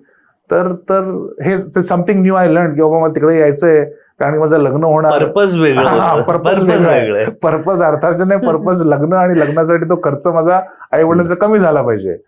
तर म्हटलं की ठीक आहे, म्हणजे you more than welcome to come. पण बघा, व्यवसाय करणारी एक कम्युनिटी विचार पण कसा करते, म्हणजे ते त्यांच्या कुठेतरी तेवढा वल्ली. राईट. त्यामुळे पण you always learn because gen Z, gen alpha, त्यामुळे एवढे असे ते प्रश्न विचारतात. म्हणजे अजूनही मला प्रश्न येत आहेत त्यांच्या प्रिन्सिपलचा फोन आला होता की देवजी, आमच्या मुली आम्हाला can you come back again. म्हटलं की बाबा आता मला जायची तरी, मी पुढच्या बुधवारी चाललोय अमेरिकेला. म्हटलं मी virtually I will connect to them. ते म्हणतात की म्हणजे शेवटी त्या प्रिन्सिपल मॅडम थांबवलं 1 तासानंतर की बाबा थांबा प्रश्न, आणि आता 2 तास आपला कार्यक्रम झाला, भाषण आणि Q&A. तर पण त्या मुलींचे प्रश्न काही थांबत नव्हते. जवळजवळ 250 मुली होत. I mean to say students, ज्या 2nd इयर 3rd इयरच्या स्टुडंट्स होत्या, आणि ते कंटिन्युअसली आस्किंग क्वेश्चन्स. कारण मेन म्हणजे काय की education is free. Right. So they have nothing to lose. म्हणजे त्यातल्या जवळ 15-20 मुलींनी तेच म्हटलं की सर, तुम्ही शिक्षण जसं तुम्ही विचारत, तर तुम्ही कसे कमवता. त्यांना सांगितलं बाबा कारण की तुम्ही बिलेबल रिसोर्स असाल as a part of internship, तर म्हणजे you are never an expense to me. Right. You are always bring me revenue. Right. तर ते म्हणाले मग आम्ही 2 वर्षासाठी आलं चालेल का, कारण लग्न ठरतंय की लग्न होईल, हे ते. तर आय म्हटलं की I learn something new today, but yes you are more than welcome to come in. Right. तर तसं आहे. खूपच छान. आणि मला वाटतं हा पॉडकास्ट बघितल्यावर आमच्या पण बरेच लोकांना अनेक प्रश्न पडतीलच, कारण इतकं सोपं आणि सरळ कधी कधी मिळालं तर भीती वाटते की हे खरं आहे का. Too good to be true. Correct. आणि त्यामुळे जे काही तुमचे प्रश्न असतील ते आमच्या कमेंट सेक्शन मध्ये टाका. प्रश्न आम्ही सरांपर्यंत पोहोचवू आणि त्याची उत्तरं तुमच्यापर्यंत नक्कीच पोहोचवू. त्या व्यतिरिक्त त्यांचे सगळे कॉन्टॅक्ट डिटेल्स गुरु एज्युकेशनचे तुम्हाला डिस्क्रिप्शनमध्ये आणि व्हिडिओमध्ये दिसतीलच. तर प्लीज, तुम्हाला आज एवढी छान संधी देव सरांनी दिली आहे, त्याचा जितका फायदा घेऊ शकतो. कुठेतरी गेले काही तास आम्ही गप्पा मारतोय, असं वाटतंय की एक 15 वर्षापूर्वी मला पण भेटले असते तर कदाचित मी पण ऍटलिस्ट ब्रँड, ते जसं तुम्ही मला US ब्रँडचा स्टॅम्प घेऊन आलो असतो. कारण माझी जशी इच्छा होती तशी अनेक लोकांची इच्छा की परत येऊन भारतात स्वतःच्या देशासाठी, भाषेसाठी, आपल्या ह्याच्यासाठी काम करावं. आणि तसंही तुमची इच्छा असेल तर गुरु एज्युकेशन आहेच तुमच्यासोबत. तुम्ही काहीतरी बोलत होता. नाही, दॅट्स अबाउट इट. मी काय म्हणत होतो की 3 times in a week, सोमवार, बुधवार आणि शुक्रवार आमचं करिअर काउन्सिलिंग व्हर्च्युअल सेशन्स असतं. ओके. तर ज्यांना ह्याबद्दल जास्त माहिती असेल त्यांनी ऑब्व्हियसली ईमेलवरती संपर्क करावा आणि त्यानंतर आमची जी टीम आहे ती तुमच्याशी कोऑर्डिनेट करून सोमवार, बुधवार, शुक्रवार ह्याला तुम्हाला आमचे जे शेड्यूल सेशन्स असतील त्यामध्ये आमचे करिअर काउन्सिलर्स तुमच्याशी हितगुज करतील आणि तुमचे जे प्रश्न आहेत त्या प्रश्नांची उत्तर तुम्हाला देतील. आणि it's a live session okay. ज्यामध्ये अथपासून इथेपर्यंत म्हणजे गुरु एज्युकेशन काय करतं, त्याबरोबर गुरु हॉस्पिटॅलिटी आणि गुरु हेल्थ केअर काय करतं, त्यामध्ये गुरु स्कूलचा वाटा काय आहे आणि त्यामध्ये गुरु कन्सल्टिंग काय करतं. काही काही वेळा विद्यार्थ्यांबरोबर त्यांचे आईवडील पण येतात आणि as you rightly said, it's too good to be true. आपण शिक्षणच फुकट भीती असते केल्यामुळे ना की अरे भीती पण असते. परदेशात असं पाठवणं आणि त्यांना आपण चांगले रेफरन्सेस देतो जे आधीचे विद्यार्थी गेलेले आहेत ते. त्यांना तिकडच्या कॉलेजमधले जे ऍडमिशन्स डिपार्टमेंटचे डिरेक्टर्स असतात त्यांच्याशी डायरेक्ट कॉन्टॅक्ट करून देतो. त्यामुळे भीती नसतेच ना, कारण की तुमच्या युनिव्हर्सिटीच्या सर्व्हिसराबरोबर बोलता आहात, तो पूर्ण इत्थंभूत माहिती तुम्हाला देतो आहे. तुमची राहण्याची सोय तुमची झालेली आहे, तुमच्या जॉबची इंटर्नशिपची सोय झालेली आहे, पुढचा जॉब मिळणार. आणि हे करताना तुम्ही 1-2 वर्ष आधी जे गेलेले आहेत विद्यार्थी जे आज कमवत आहेत त्यांच्याशी पण तुम्ही संपर्क साधता आणि ते पण तुम्हाला ते रिएन्फोर्समेंट देतात, राईट. आणि त्या ग्रुपमध्ये ठेवल्यानंतर तुम्हाला ते पूर्ण इकोसिस्टम तुमची बिल्ड होते. See when you are with winners you always win, correct, right. त्यामुळे ते पूर्ण इकोसिस्टम झाले. त्यामुळे तुमच्यापुढे 6 महिने जो आधी आहे व्यक्ती तो ऑलरेडी अमेरिकेत गेलेला आहे, तो त्याची पण सक्सेस स्टोरी सांगत असतो, राईट, फीडबॅक देत असतो. 1 वर्ष आधी 2 वर्ष आधी गेलेला आहे, त्याचं शिक्षण पूर्ण झालेलं आहे, तो रोजगार करतोय, त्याचं पण तुम्हाला एक यूज केस मिळून जाते, राईट. 3-4 वर्ष झालेला व्यक्ती तो आधी ऑलरेडी H1 वरती विजावरती काम करतोय, तो त्याची पण रेफरन्स पॉईंट एक देत असतो तुम्हाला, केस स्टडीज, राईट. तर ह्या case studies are also very important. कारण हे जेन्झीज आहेत त्यामुळे त्यांना 2-2, 4-4 मिनिटाची जेव्हा केस स्टडी होते किंवा ते जेव्हा त्यांना बोलतात त्यांच्याशी सिनियर्स बरोबर जे ऑलरेडी पुढे गेलेले आहेत, दॅट रिइन्फोर्सेस देअर मेक बिलीफ की बाबा ह्यांचं उत्तम झालेलं आहे. म्हणजे नुसतं जसं नाही भगवान भरोसे किंवा सगळं ठीक होईल, देवाचं नाव घ्या, देवाचं नाव घ्यावंच, पण त्याबरोबर एक कॉन्क्रीट पाथवे मिळालेली उत्तम, राईट. तर त्यामुळे ही पूर्ण इकोसिस्टम जी आम्ही बिल्ड केलेली आहे त्यामुळे प्रत्येक पावलावरती त्यांना एक मेंटर मेंटी रिलेशनशिप आपण देतो, right. That mentor is internal mentor from Guru group of companies और that mentor is your senior जो तुम्हाला प्रत्येक पावलावरती तुम्हाला गाईड करत असतो. तुमचा हात धरून फ्रॉम स्टार्ट टू फिनिश तुमचा पूर्ण हात धरून गाईड करत असतो. ह्याच्यात एक प्रश्न माझा आहे, हे जे लाईव्ह सेशन आहेत आठवड्यात, ह्याची काही हे आहे का फीज वगैरे? सगळं शिक्षण जर पूर्ण फुकट केलेलं आहे त्यामुळे सगळंच फुकट आहे. आणि महत्वाचा प्रश्न जो लोकांना आला असता की या लाईव्ह सेशन का ज्याच्यासाठी. दुसरं, जर गुरु कन्सल्टन्सीची काही वेगळी फी असते का? काहीच नाही.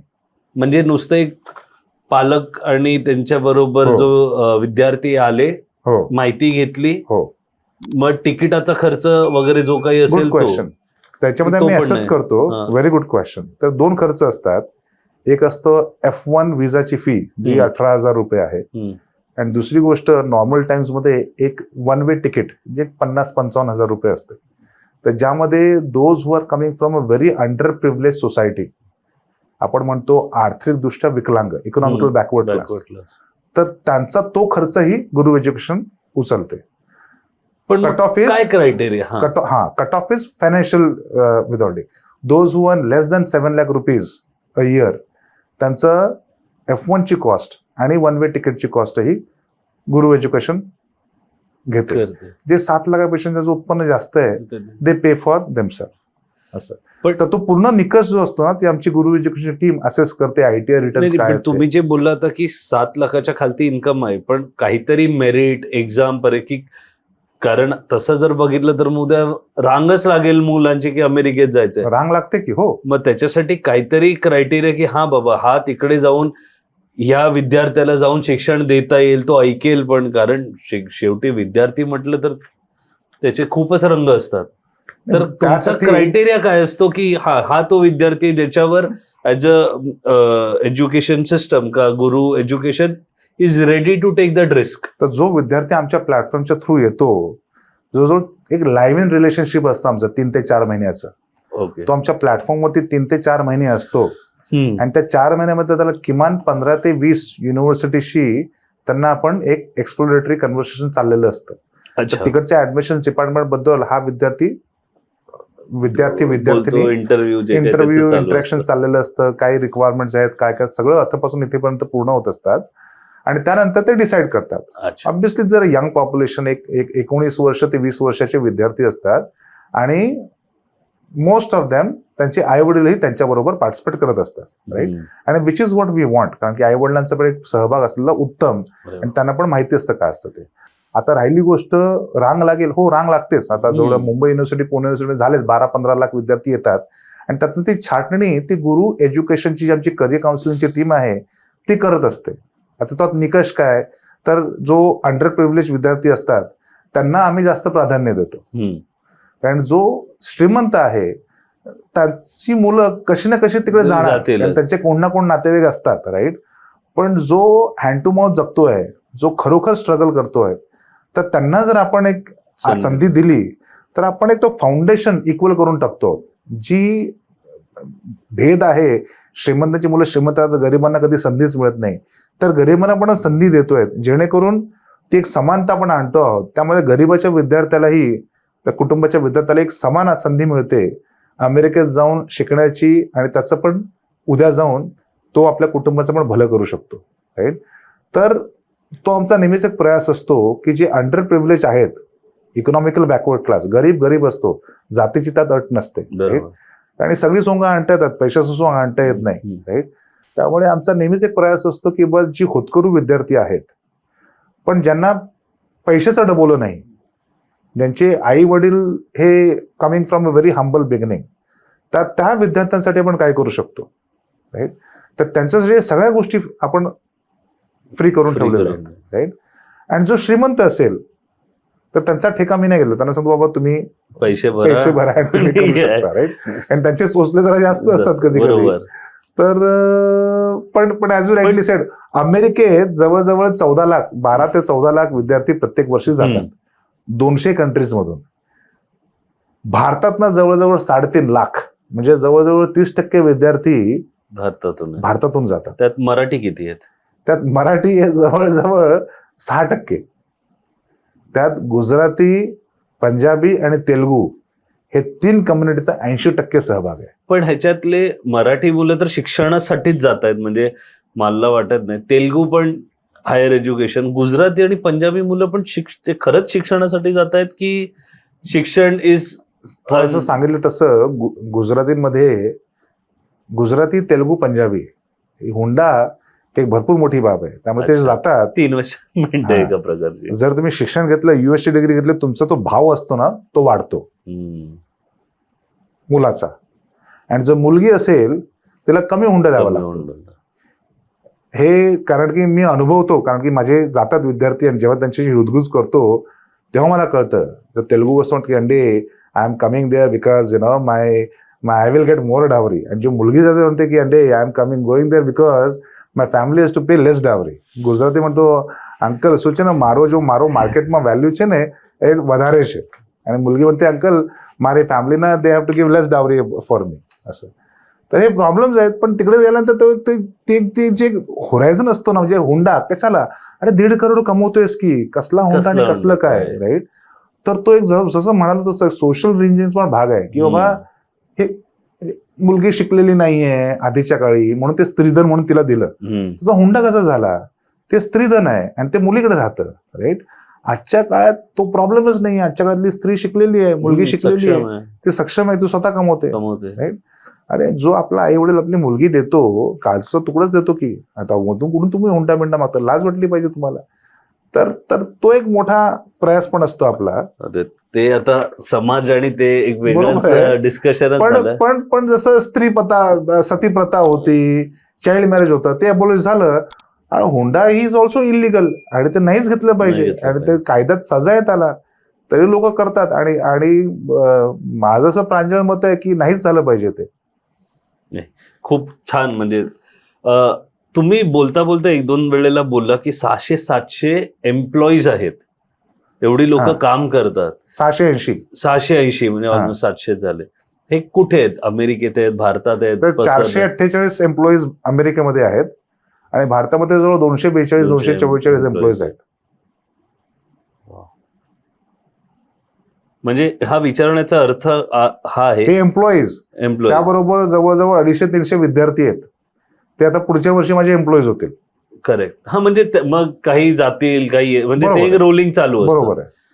हा विचारायचा अर्थ की एक व्यावसायिक म्हणून किती मोठ्या प्रमाणावर हे काम करतायत हे सांगायचं होतं प्रेक्षकांना, की आज 700 लोकांना रोजगार देणं अमेरिकेत बसून ही खूप मोठी बाब आहे.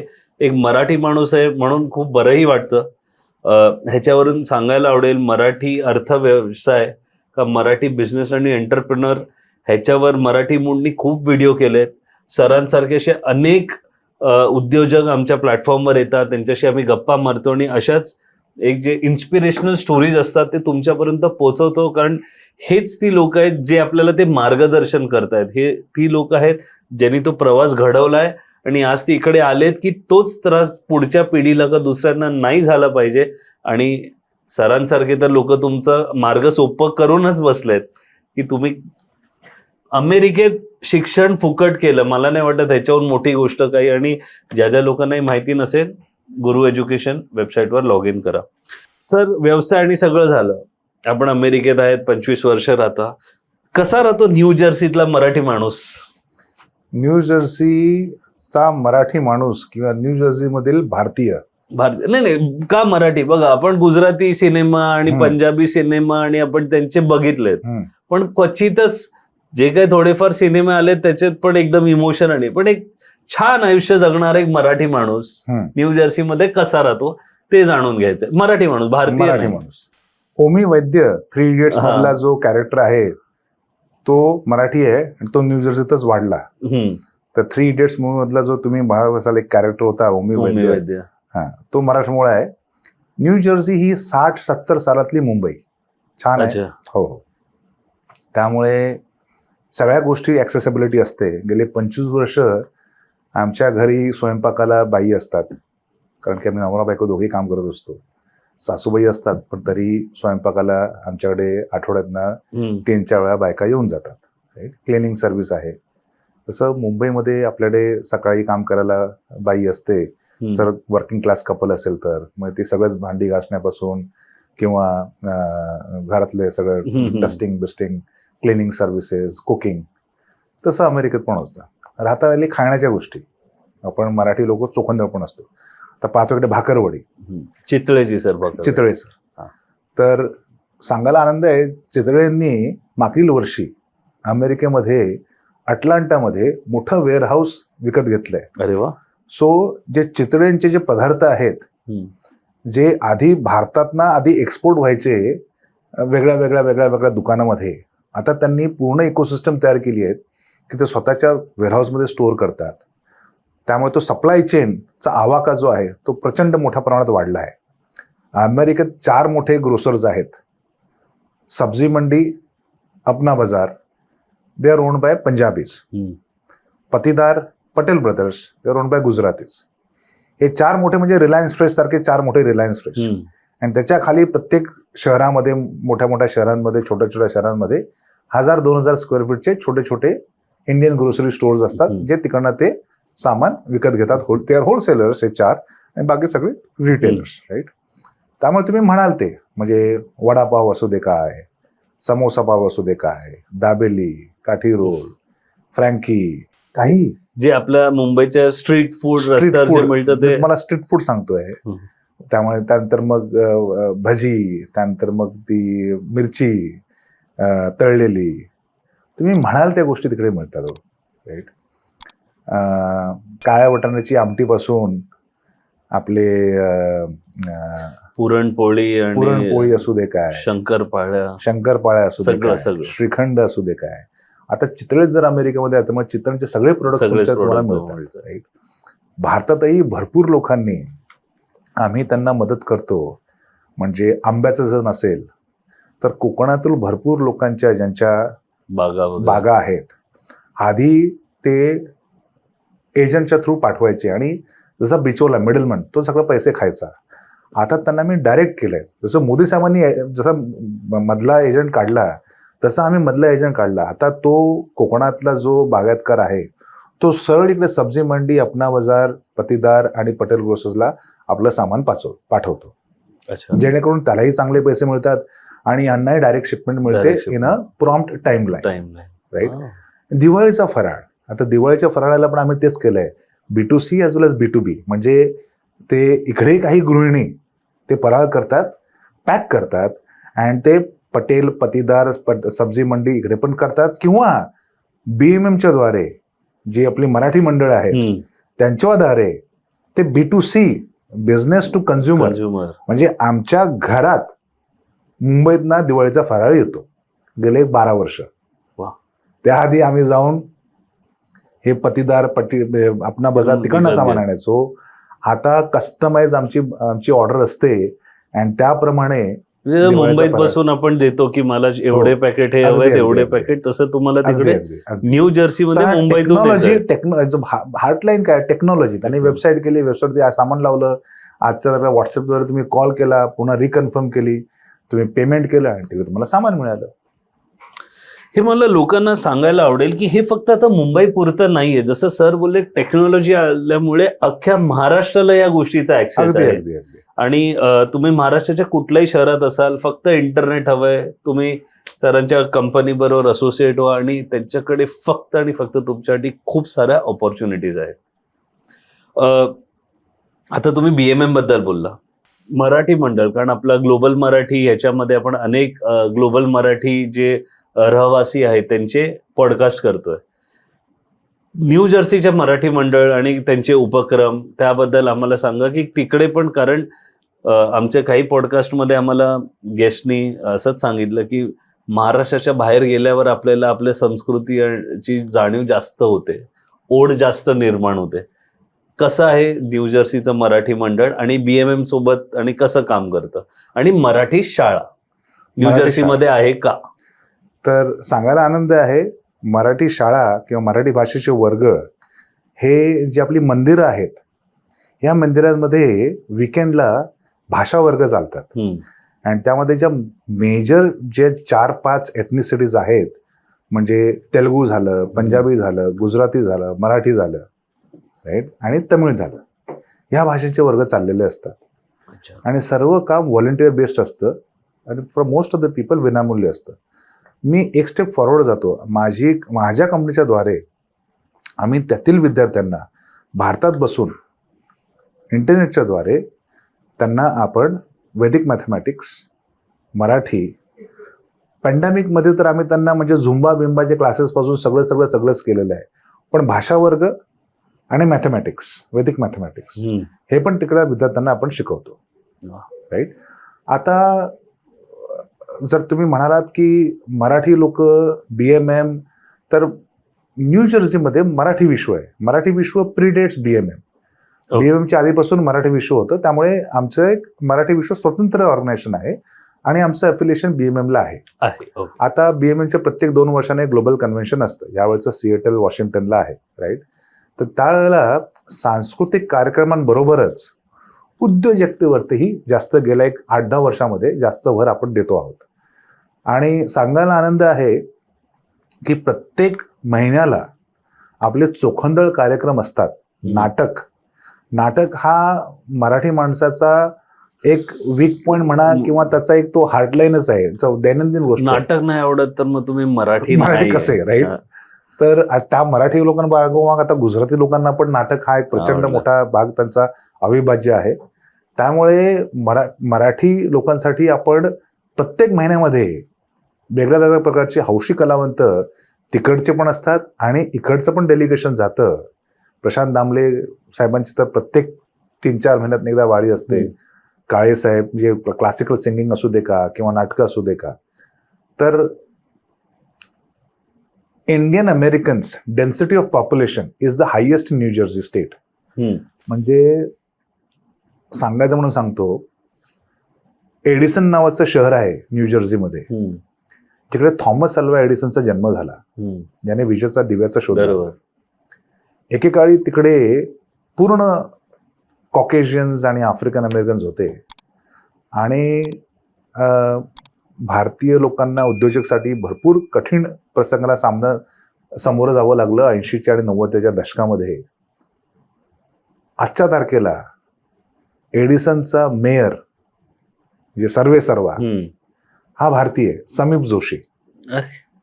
मराठी आहे? मराठी आहे. मराठी म्हणण्यापेक्षा गुजराती आहे, पण मराठी पण त्याला कळतं. आम्ही त्याला सॅम म्हणतो. जन्म अमेरिकेतला आणि सर्वांना धरून चालतो. तो अमेरिकेत जन्म घेऊन त्याला मराठी कळतंय? मराठी, गुजराती, हिंदी कळतं त्याला. हो, आपल्याच इकडे लोक भांडतात कारण की भाषा वर्ग चालतात, राईट. आणि तसं पाहिलं तर मराठी गुजराती हे 40-50% सारखीच आहे. हिंदी आणि हिंदी आणि मराठी 80% सारखी. आपल्या ळ म्हणतो तिकडे ळ नाहीये, फक्त एवढाच फरक आहे, राईट. आणि भाषा वर्ग आपण सर्व घेत असतो. थोडं धड गुजरी असतं. मी वैद्य जसं म्हणतो, थोडं मराठी, त्यामध्ये थोडं इंग्रजी, त्यामध्ये थोडं गुजराती, त्याप्रमाणे आपले व्याकरणामध्ये ऍक्सेंटवाली मराठी, हा उमेदची ऍक्सेंटवाली मराठी असते आणि ती थोडी संमिश्रित असते. त्यामुळे मराठी बरोबर थोडं गुजराती, थोडं पंजाबी आणि थोडं हिंदी हे ओघाने आलं इंग्रजी बरोबर. पण ठीक आहे, आपण भाषा ठेवलेली आहे, रुजवलेली आहे. मी 26 वर्ष मी अमेरिकेत राहतो आणि बऱ्यापैकी मराठी बोलतो. जसं तुम्ही म्हणालात तसं की आपण, माझ्यासाठी 99 साली जेव्हा मी गेलो भारतातनं अमेरिकेमध्ये, तर माझ्याबरोबर मी भारतातली संस्कृती घेऊन गेलो आणि त्या संस्कृतीचं आपण जतन करतो, राईट. विठ्ठल मंदिर हेही अमेरिकेत आहे, ठीक आहे. आपण गणपतीचं मंदिर कुठचं? सिद्धिविनायक हे आम्ही अमेरिकेत पण आपण बांधलंय. अमेरिकेत पण सिद्धिविनायक 2 मंदिर अमेरिकेत आहेत. माझे चांगले मित्र आहेत इकडे, नाईक साहेब. तर स्वतः व्यवसायाने ते आर्किटेक्ट आहेत आणि सिद्धिविनायक बोर्डचे ते 10 वर्ष ट्रस्टी होते. आणि फार लोक यायचे आणि ट्रस्टी म्हणून नाईक सर त्यांना सिद्धिविनायकचं दर्शन द्यायचे ॲज अ VIP. आणि भरपूर लोकांनी म्हणाले की काय नाईक साहेब, तुम्ही आम्हाला दर्शन देता, तुम्ही बिल्डर आहात, तर अमेरिकेत येऊन या की सिद्धिविनायकाला. तर त्या व्यक्तीने तेवढं ते मनात घेतलं की ते 6 वर्ष अमेरिकेत राहिले येऊन जाऊन. आणि 6 वर्षात त्यांनी एक कॅलिफोर्नियाला मंदिर बांधलंय सिद्धिविनायकाचं आणि दुसरं मंदिर माझ्या स्टेटमध्ये न्यू जर्सीमध्ये बांधलंय. इकडचं मंदिर 1/2 एकराच्या प्रॉपर्टीवरती आहे. माझं न्यू जर्सीचं मंदिर 6.5 एकराच्या प्रॉपर्टीवरती आहे. आणि त्याबरोबर ती मूर्ती is basically a replica of Siddhivinayak. त्या मूर्तीवर त्याची सगळी आभूषणं आणि पहिला पुजारी हा पण सिद्धिविनायक मंदिरातनंच गेलेला आहे. आजही तिकडे मराठीमध्ये आरती होते. साईबाबा, आमच्याकडे साईबाबाची पण 2-3 मंदिरं आहेत आणि त्यामध्ये मी असतो तो दुवा असतो. कारण की सिद्धिविनायक असू दे का किंवा साईबाबा असू दे का शिर्डीचं, राईट. तर तो जो संस्थापक असतो तेलुगू, गुजराती किंवा जे का, आणि आपण त्याची फाउंडेशन टीम असतो. पण मराठीमध्ये बोलताना सिद्धिविनायक ट्रस्ट बरोबर किंवा शिर्डीतल्या साई संस्थानाबरोबर त्यांना एक मराठी माणूस पाहिजे असतो, राईट. आणि तो मराठी माणूस असा की जो तिकडच्या ट्रस्टींना ओळखतो. जसं मी नाईकांना ओळखतो तसं मी शिर्डी संस्थांना पण ओळखतो. आणि त्याबरोबर मग तिकडची अंगवस्त्र असू दे का, तिकडची मूर्ती असू दे का, तिकडचे दागदागिने असू दे का, तिकडची पोथ्या असू दे का, जे आपण म्हणतो शिर्डीसाठी किंवा साईबाबांसाठी किंवा गणपतीसाठी, त्या सगळ्या इकडनं लॉजिस्टिकली घेऊन येणं, घेऊन जाणं, हे सगळं आपण एक दुवा असतो, राईट. आणि म्हणजे नावातच देव आहे, तर ते देवासाठी ते कार्य आपलं होऊन जातं आणि त्याला काही प्राइस टॅगच नाही. तो म्हणजे तो एक आनंद अमर्यादच असतो माझ्या मते. आणि एका सामान्य व्यक्तीला एवढं आपल्याला संधी मिळाली की मी सिद्धिविनायकचं मंदिर आपल्या मित्राद्वारे अमेरिकेत व्हावं. 2 मंदिरं अमेरिकेत आणि 3रं मंदिर आता सध्या आम्ही कॅनडामध्ये बांधतो. तर सांगायला आनंदच आहे की. वा, म्हणजे ऐकून पण बरं वाटलं की तिकडे सिद्धिविनायकाची मंदिरं, म्हणजे ऐकत असतो आपण, कानावर पडतं, पण आज तुमच्याकडून ते जे प्रूफ ऑफ कॉन्सेप्ट की अरे सिद्धिविनायकाचं मंदिर आणि आहे. ह्याच नोटवर, सिद्धिविनायक आणि साईबाबाच्या नोटवर आजचा एपिसोड मला संपायला आवडेल. कारण माहिती म्हणून जेवढं आपण देऊ शकतो एका एपिसोडमध्ये तेवढं आपण देतोय. तुमच्याबरोबर परत आपल्याला गप्पा मारायला आवडेल एक पुढच्या टप्प्यामध्ये, जसं काही आपण वेळ काढू शकतो ऑनलाईन व्हर्च्युअल. क्लोजिंग करताना एवढंच, जसं आम्ही इंट्रोडक्शनमध्ये बोललो काही कारणानिमित्त आज वेळ काढून देव करळेकर सर आपल्या स्टुडिओमध्ये आलेत. आज जी काही त्यांनी माहिती दिली आहे, आज कुठेतरी महाराष्ट्रामध्ये असणारा युवक का पालक यांना जर कुठल्याही प्रकारची चिंता असेल ज्या मुलाच्या उच्च शिक्षणाला घेऊन, तेही अमेरिकेत, यासाठी एक खूप सुंदर अशी सिस्टम आणि इकोसिस्टम त्यांनी बनवली आहे. तर प्लीज त्याचा वापर करा, त्यांच्याशी कनेक्ट व्हा आणि बघा की किती छान त्यांनी सोय करून दिली आहे. आणि ह्याच्यात आपलाच फायदा आहे. त्यांचा फायदा काय आहे वगैरे त्याचं त्यांनी सांगितलंच आहे. त्या व्यतिरिक्त एवढे मोठे संस्थानं चालवत आहेत, एवढ्या लोकांना रोजगार देत आहेत. अच्छा, हे सगळं करणारा एक मराठी माणूस आहे, याचा एक वेगळाच अभिमान आम्हाला आहे आणि आम्हाला माहिती आहे पॉडकास्ट बघितल्यावर तुम्हालाही होईल. पालक आणि विद्यार्थ्यांसकट कुठले इन्स्टिट्यूट आणि कॉलेज, तुम्ही पण जर हा एपिसोड का कुठले शिक्षकात बघत असाल आणि तुम्हाला कनेक्ट करायचं असेल सरांची, तर वेबसाईट आहे. नसेल तर आम्हाला कमेंट सेक्शनमध्ये सांगा, आम्ही कसं तरी सरांपर्यंत ते घेऊन जाऊ आणि त्याची सगळी उत्तरं तुमच्यापर्यंत नक्की पोहोचवू, का त्यांना तुमचे जे काही इन्क्वायरीज आहेत ते देऊ आणि तुमची लोक आय एम शुअर कनेक्ट करतीलच. Sir, before we go, Marathi मूडमध्ये तुम्ही आलात, खूप खूप धन्यवाद. आमचे खूप वेगवेगळे व्हर्टिकल्स का सेगमेंट आहेत, ज्याच्यात ग्लोबल मराठी आहे, व्यवसायासाठी बिझनेस एंटरप्रेनर आहे. सगळे कामच मराठी अस्मितेसाठी करतायत आणि मराठीच्या प्रसारासाठी करतायत. तुम्ही सगळीकडून आज जे आम्हाला दिलंय, माहिती म्हणा का जे आम्ही मराठी अस्मिता म्हणतो, की लोकांना ऐकल्यावर गर्व वाटला पाहिजे मराठी असल्याचा, बरोबर, हे सगळंच आज आम्हाला मिळालंय, आमच्या प्रेक्षकांनाही मिळालंय. त्यासाठी सर खूप खूप मनापासून धन्यवाद. थँक्यू. जय हिंद, जय महाराष्ट्र, भारत माता की जय. जय.